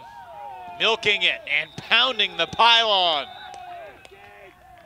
He might get 20 yards for that maneuver, but Seattle back up by 7, matching the largest lead of the night. He's just got away, doesn't he? He's so flashy, he's so physical, and I'm somehow just fascinated in watching just his leg strength and how he explodes, how he changes direction, how low his stance is sometimes. A lot of guys run upright. He doesn't really. So he's 23. What kind of player do you think he'll be at 27? How will he be different than he is now? Well, I mean, he just finished college, right? Which is just let it rip. Fair. So I think probably offensively he's going to refine some of his throws. He's got great looks, but he plays it a little loose. He'll probably tighten that up a little bit, polish it up. I mean, physically, 23, he's still going to get just better, just physically better, I think. He'll lose a little bit of that fast twitch that you have in your early 20s, but I mean, most of these guys as athletes, field athletes, they mature later. So I wouldn't be surprised if he just becomes a more dominant cutter even, which is kind of scary.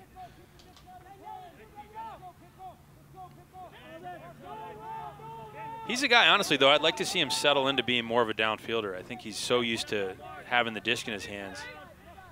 But what a nightmare. I mean, he should catch, then throw, you know. Go downfield, scare everybody half to death, and then throw the goal. Contact downfield. Bridges was hit from behind by Montoya, I believe. There was an immediate apology for the inadvertent contact, and the Growlers get a free 10. San Diego trailing by 7 with 1:35 to go here in this third quarter. And how many times tonight have we seen Just the throw a little bit too fast, a little too far, a little too high. I mean, I don't know, that's twice I've seen Dunn not leave his feet to catch a goal. Seattle leaving the door slightly ajar with their own mistakes. And that's in the end zone. Leggio has the goal. By his standards, it's been a quiet night. But Leggio, the former San Diego State standout, two-time All-Region, makes it back to a 6-point game. Any other storylines from around the league that you've been particularly captivated by? Whether it's Minnesota in the Midwest, undefeated, or Raleigh in the South, first place ahead of Dallas. Yeah, it was fun to see Raleigh put their foot down and reclaim the West. I mean, we'll see how long it lasts. Reclaim the South. Sorry, the South. Let me try that one more time. The metaphorical West. Yeah, the Wild West of the South. I always get sucked into Jacksonville, though. They're such an unusual team, and signing Jakeem Polk is just like, it's like Christmas came early for me. I'm like, you know, they're 6-3. Yeah. And yet all 3 of their losses are to the #1 team in the league, and 2 of those are by 1 point. And in both those games, you can argue that they blew it. Now, they did blow it, but they had real legit chances to win both those games. And if they did, they'd be in first place right now. Oh, right, totally. And, I mean, it all comes down to the playoffs, right? As long as they're in the playoffs, you only got to beat Raleigh once. So, you know, Raleigh knows that. Jacksonville knows that. Well, being the top seed in the South, you know, 1 home game versus 2 games against 1 tough opponent first, and if you can survive that on the road or even at home, then you got to go to Raleigh, and that's if the Flyers can maintain that top spot. That South Division race is wild. Final seconds in the quarter. And San Diego scores. Max Hume with the emphatic spike. Yeah, Hume has been working hard all night, making big, hard cuts downfield, and he makes a gigantic catch at the end of the 3rd quarter to get his team fired up, pull them back within 5. 1 second remaining on the stadium clock. It's a big goal right here for San Diego. They will get the disc to start the 4th. Yeah, nice shot here from Silverman. Just gives his receiver rather a chance. Adam Simon jumped just a 1/10 or 2 of a second too early. I was going to say, I feel like people like to throw to whoever Adam Simon's guy is. Well, for years and years, he's been one of the top defenders in the sport, guarding handlers, driving people crazy. Sure. Simon has the distance. And that disc. Oh, wow. Was he in? I think he was just out. That was really close. He landed just shy of the goal line. And that is how the quarter will end. Anticlimactic. Let's see this again. Yeah, it looks like it was redirected in the air. Wow. Tipped by Milardovich. Oh, and Cam Bailey. Yeah, I think he knew immediately. His foot was just shy of that line. Unreal. Cam Bailey wears his heart on his sleeve. Well, we'll see if that comes back to haunt the Seattle Cascades. They still up by 5, but good news for the Growlers. They won that 3rd quarter, 6-5. 3 down, 1 to go. We take the turn for home. San Diego trailing by 5 goals. So this piece with Eric is amazing to me. It's right in line with what we think is critical for kids, and that is to know their bodies. The kids have really gotten into having speakers here that aren't just their teachers. And I think the clinicians did a fantastic job. All the kids were engaged, none of them were distracted. They seemed to get into it right away. I just want to reach out to Eric and tell him, you know, thank you for coming and sharing the message that our kids can speak up. Early recognition is critical, and I look forward to doing more things with Eric in the future. It's been great for us as a staff and for our students to experience the message you guys have, and highly recommend it for any school that has the opportunity.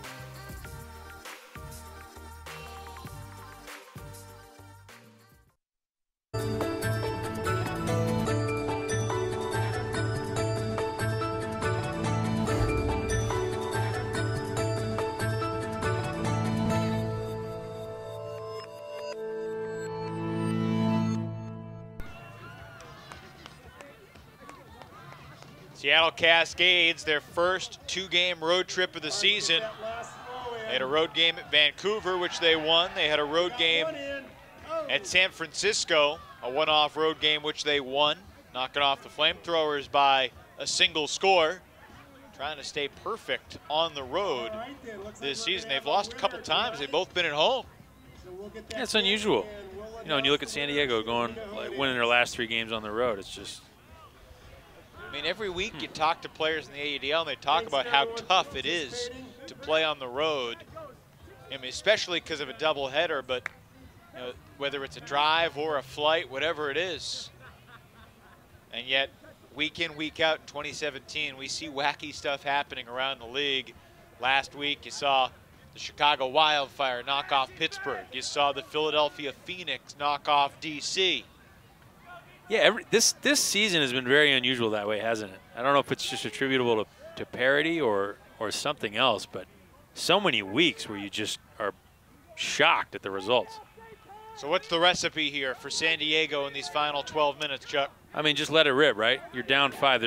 There's nothing to worry about. You're like, essentially this game's over unless you just have some fun and score some goals, which they can do. I mean, that's the good news. These guys can score. And by the way, I want to see Milardovich going to the end zone. This could be, frankly, a season-defining 12 minutes for San Diego. Can they make a run? Can they get back into it? They're trying to get to 5-5. Otherwise, they're going to fall to 4-6. Looking to the end zone.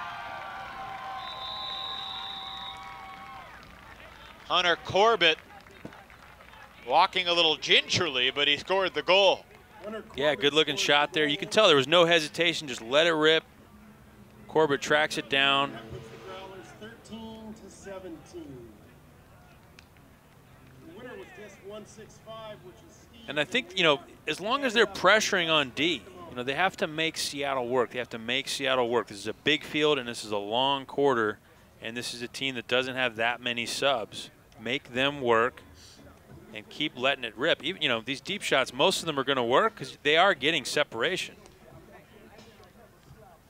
But even the ones that don't work, you know, make Seattle defend the deep shot.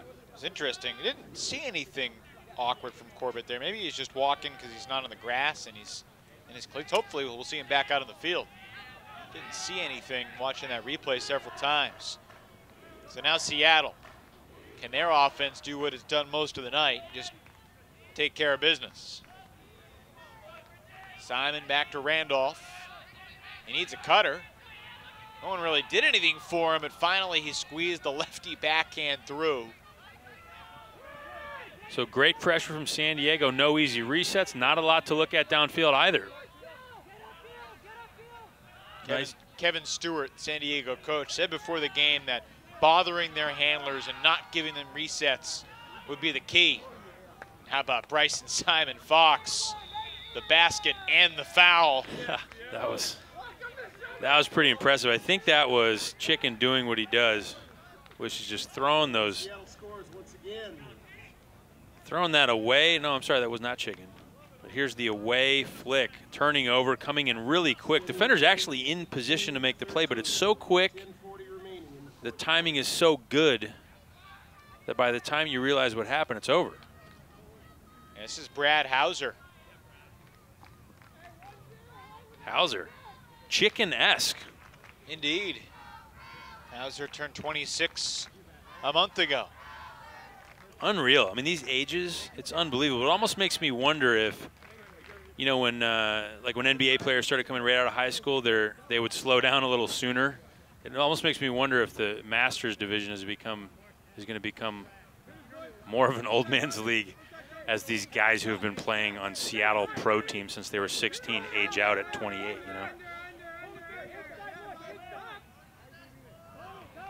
I would still consider you a master. A master of something. Masterful cook. Sean Hamm in pursuit. Just shy of the goal line.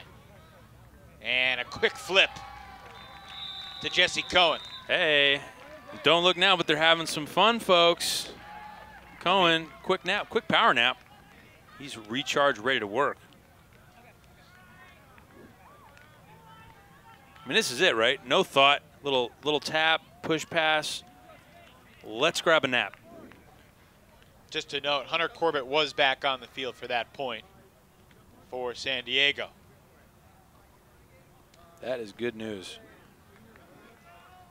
It doesn't feel like we've seen much of this tonight. Sean Hamm breaking away, catching a disc that's served up, floated out nice and easy for him. It's true. I mean, it is tough when you're, when you're an offensive specialist, which is what Sean Hamm is. It is tough to go to a new team. I mean, that chemistry takes time, and it just cannot be manufactured. So I feel for the guy. I think he's every bit as good as he was last year, but his numbers probably won't be, and that's not anybody's fault, really. Certainly the Growlers thought they were coming together, thought they were finding that mojo from their past couple of weeks with 3 road wins to show. This is Simon to Hauser. Randolph. Showed the hammer, crowd liked it. Again, Randolph just showing the poise, senses the stall count rising, puts the disc where his reset can go get it. Oh, great D on the near sideline by Steven Milardovich. And there he is. Remember that moment with 9:30 to go in a 4-goal game here in the 4th. Will this work? Will this work? San Diego on the brink. You got to take care of business here.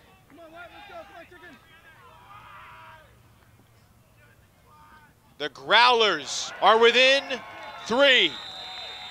Yeah, great point from San Diego. This is what we've been waiting for. It's almost like the Giant woke up. Cohen went to sleep, and when he woke up, it was game time. Milardovich with a huge layout D. And this guy, I mean, I'll say it again, I think he's one of the biggest mismatches on both sides of the disc on the field tonight.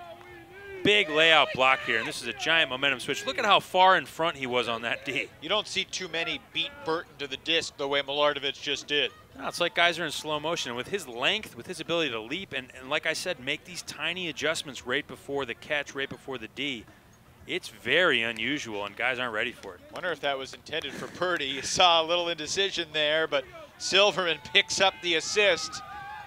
And all of a sudden, it's back to a 3-score game. It was 17-10 with 2:25 to go in the 3rd. And since then, a 5-1 run. Looking to the end zone, and Aldous Root. They call him Big Diesel. He turned 19 this past January. And Chuck, get this, the reason he wears 98, bro, it's the year he was born. No, don't tell me stuff like that. Look at Root closing out. The year he was born, 98. That's unreal. That's why Tim DeBile wears number 73. Ah, very good, very good. Just 25 years difference between those two. Yeah, same league, it's whatever. I'm still trying to figure out, so did Salam just throw a break? Was that a break side huck? Did he rock the mark so far that he got around on that backhand? Because that was an angle that, as a defender, you're not expecting that disc to go. You're hedging against the open side. And actually, the open side throw might have worked. The flick down the line might have worked.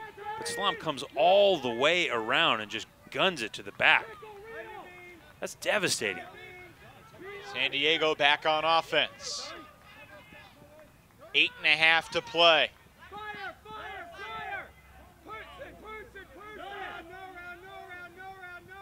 This is Corbett. Over to Leggio. Using the width of the field, creating space. Nice job downfield, but not in the end zone quite yet.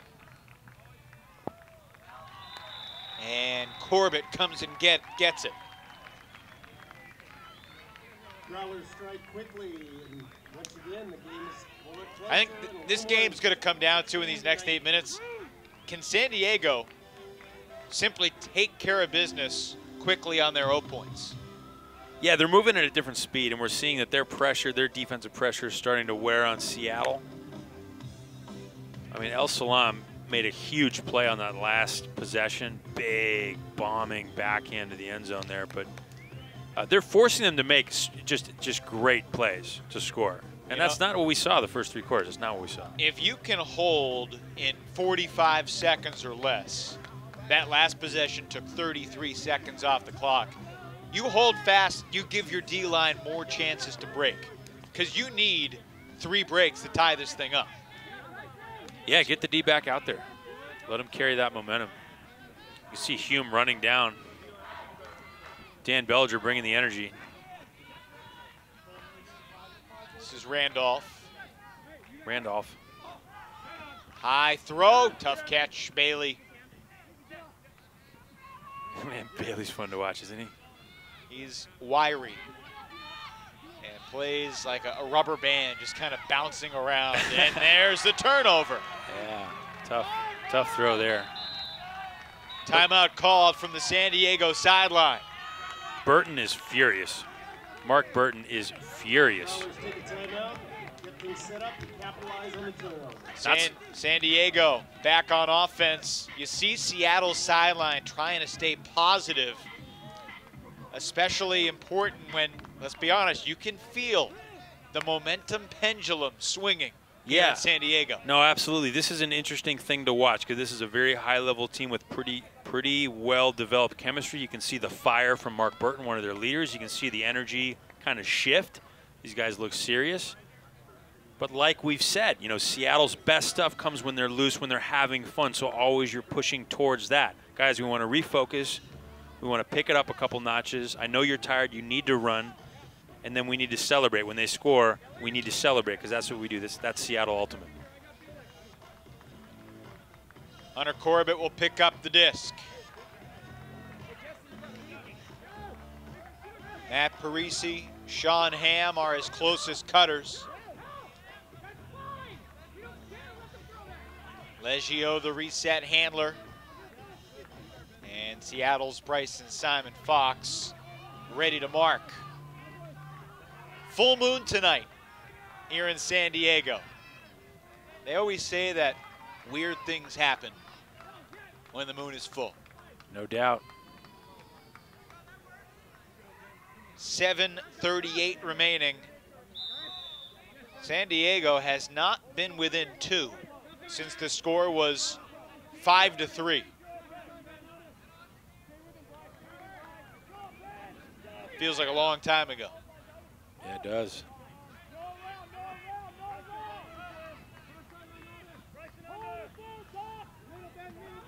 Good offense so far. Here we go. Corbett. That's the shot San Diego's been looking for all night. And again, Corbett not really celebrating. It really looks like he's laboring out there. Yeah, he looks like Andy Murray after he hits a winner in tennis. Just looks absolutely upset. Not enough winners for Andy Murray in the 5th set today in Roland Garros. Yeah, tough loss. 19-17 all of a sudden, Chuck. Yeah. It's a 7-2 rally and counting for San Diego. Here's the turnover. Kind of a just a random set, throws behind Cam Bailey. Mark Burton explodes after that. And watch, great adjustment by Corbett. He comes back under there, and then as soon as the disc goes down the line, he turns and releases deep. It's so nice as a deep thrower when you get that disc, you turn downfield and you see a guy cutting away from you from 10 yards away, you know, instead of cutting away from you from 30 yards away. In case you didn't believe us, a shot of the full moon. Beautiful moon tonight. Hunter Corbett has 3 goals here in this 4th quarter for the Growlers. Randolph gets the reset. Low throw dug out by Khalif El Salam. His college graduation is tomorrow. Wow, what a life, huh? He's here playing Pro Ultimate in San Diego tonight. Oh, how did that D not come to be? It looked like Bailey was not going to get there first, but he did. And that throw hits the ground, but there might have been a foul on the throw. And Khalif will keep it. The pressure is starting to accumulate here. I mean, even though Seattle still has the disc, you can see how everything's hard and the mentality starts to shift. The pressure starts to build. There's an accumulated kind of D that you sort of start to feel it coming. When are we going to turn it? When are we going to turn it? So hats off to San Diego for making everything hard, all these resets difficult. Quick swing to Bailey. Silverman, after cutting off the angle, gets the mark on. Miscommunication there. There it is. Just the accumulation of pressure. It's only a matter of time until you just can't hang in there mentally.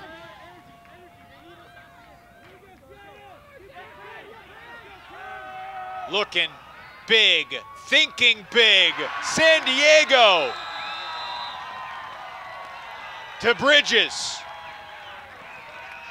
And that's that Kevin Smith, that dollar look. He gets the disc, you know what he's thinking. And you know the first guy who cuts hard deep is gonna get a pretty sharp looking hammer coming at their head. That's what that means. Nice play by Bridges, though. There wasn't a lot of space, and that was coming in really quick. He had to make a last-second adjustment. Makes the catch. Pretty sick. Miscommunication in the handler's set. And then San Diego capitalizes. Now, Kevin Smith began the season on the O-line, but he said, I just didn't have the chemistry with the guys. I can be more of a shooter playing D. He's right. He's a guy, you know, San Diego club back in the day, he was a guy that was so fun to watch. I mean, he would hit some of the tightest margins. Now we're going to see what kind of mental toughness the Seattle team has. Yeah, it's go time if you're Seattle. If you want to win this game, you better bring your A right now. 5 minutes left. San Diego on an 8-2 rally. El Salam airs one out. Bryson Simon Fox is there. He's just a game changer. El Salam steps around. I mean, watch. I'm so fascinated with just his pivots, his lower body. He actually gets his hip inside the mark so he can drive a backhand to the end zone. I mean, this guy should really, this guy needs a YouTube channel. He needs to teach the rest of us how to do this stuff. Watch this. Moves all the way around, steps through. He sees that the mark is lazy and is giving him the step through, so he actually puts his butt on the mark and drives all the way through. He's essentially got a totally unmarked backhand. And he stepped through and he also stepped forward. Right. He rocked him a little bit and then stepped in front of him. So all he can do is foul. There's literally nothing he can do to challenge that backhand. It's fascinating to watch the best handlers in this league. The Jonathan Nethercutts, the Andrew Browns, the Alan Kolicks. I mean, you could name a lot of them. Move marks just with their body. Not even necessarily with a pivot or a fake, just with their body. Yeah, it's true. Under 5 minutes to go. Seattle's back up by 2. Leggio trying to lead the Growlers O-line back down the field. It hasn't really been anything too fancy from San Diego. They just started to click a little bit more, both on the O-line and on the D-line, converting breaks. That's a good gainer. Crossing midfield, looking deep. Back to a one-score game. Good offense punctuated by Travis Dunn in the end zone.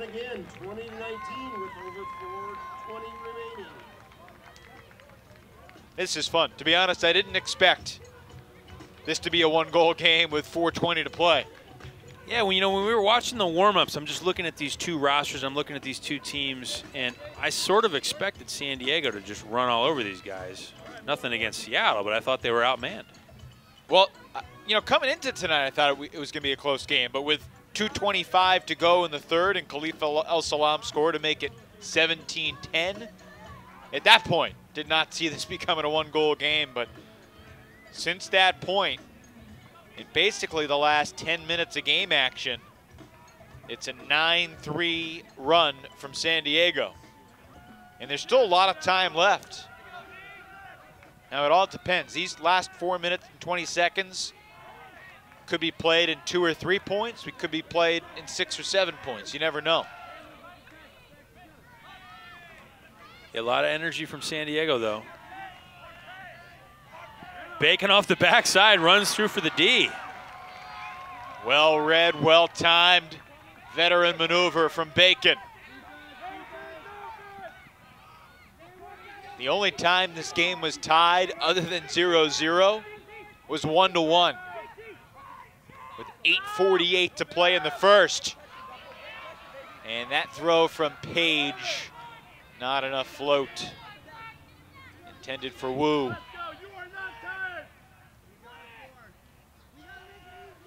Yeah, you know, that's a good look, though. I think as a coach, you say, we want to take that look. Wu had space. Wu's been running hard. Testing Bacon again. Simon's throw didn't hang long enough for Hauser. Timeout, San Diego. Seems like a good call there. Slow these guys down. They're a little bit playing out of themselves, and Bacon especially is probably sucking wind right now. Just over 3 minutes to go, and the Growlers are trying to tie this thing up when we come back.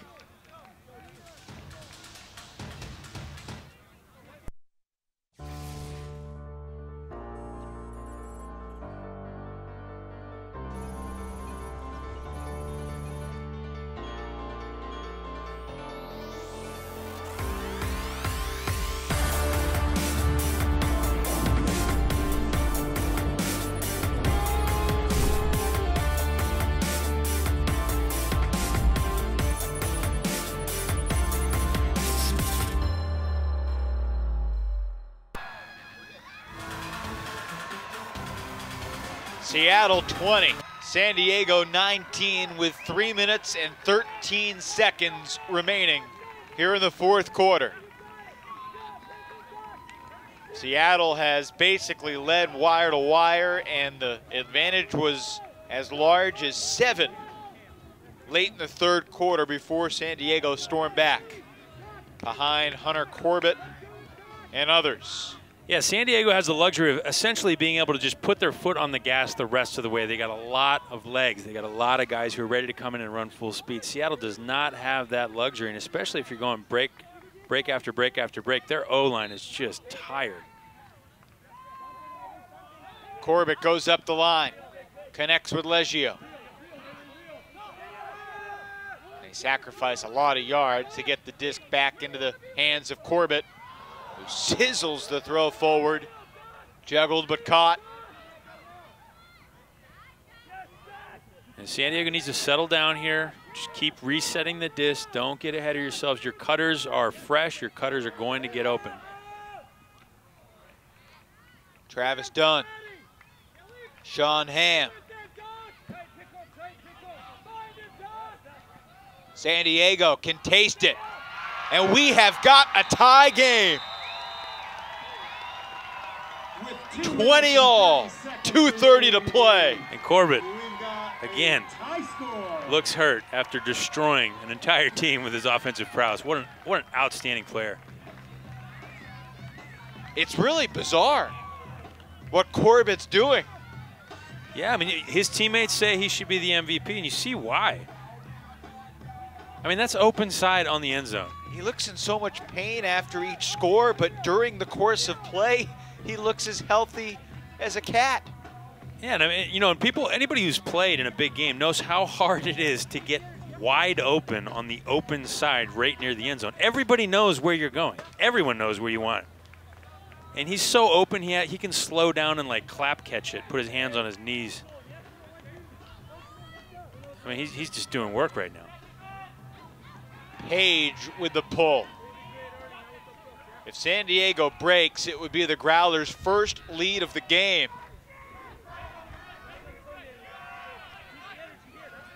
Week 11 in the AUDL, beginning with some Friday night drama. That disc intercepted.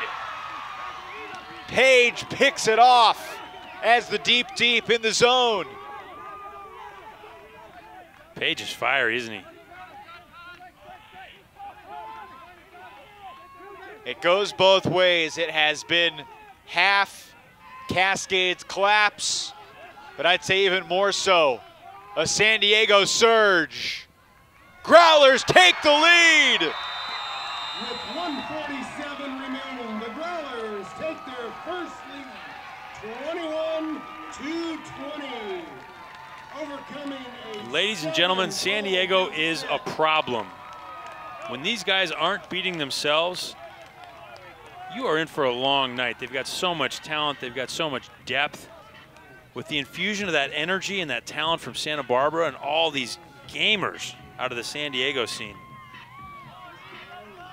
I mean, Page is a guy they weren't even counting on this year, and he's coming through big time, gets the great deep block in the zone, and then they're flowing down the sideline. Look at this explosive cut to the end zone. Justifiably fired up. Nate Bridges with the score. Arizona State product. San Diego up by 1 on defense. And now Seattle. The narrative changes a bit. Can the Cascades counter? Seattle with just 3 goals in this quarter compared to 9 from San Diego.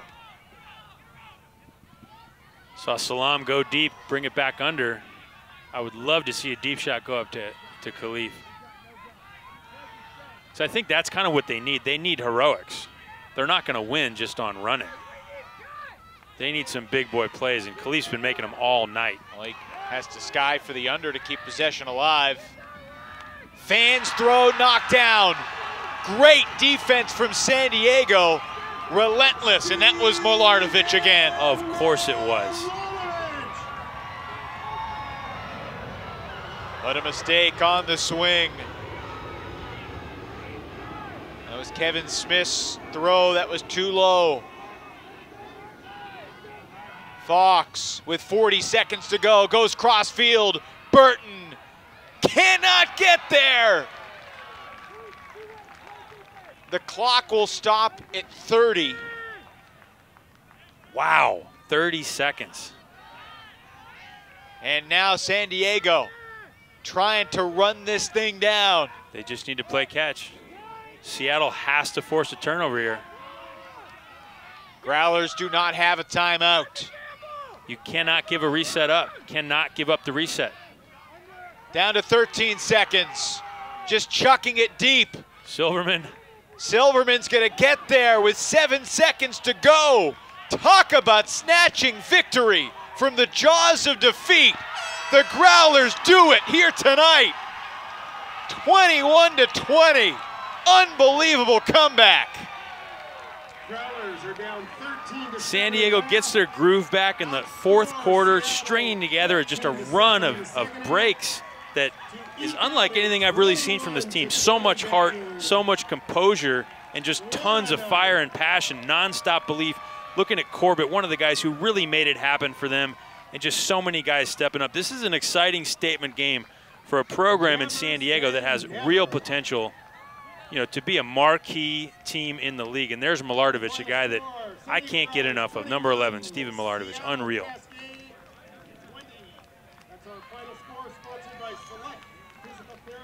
Well, Hunter Corbett offensively and Steven Milardovic defensively.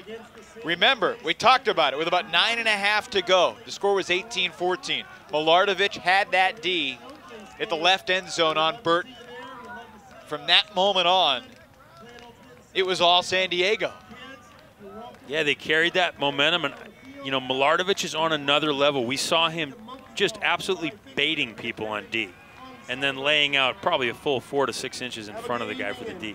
This guy is something special. I'd like to see more of him on the highlight reels. I'd like to see more of him, maybe even in the offensive scheme. Here's Hume getting the momentum started earlier in the day. Page reaching back for a D. Who is this guy? He's going to be something. Well, if you were watching this game and you saw Seattle up by 7 in the 3rd quarter and you said, well, I'm going to flip it off, you made a mistake. True story. You're going to see the score that San Diego came from 7 down, outscoring the Growlers 11-3 in the final 14-25 tonight. Seattle's going to LA tomorrow. They're going to have to bounce back. We'll be there for it. 10 p.m. Eastern, 7 Pacific, the Aviators and the Cascades tomorrow night. But for now, we say so long as the Growlers pull off the shocker. They're back at 500. For Chuck Kindred and our entire crew, Evan Lepler saying good night. Nate Bridges with a game-winning goal for the San Diego Growlers as they win it 21-20.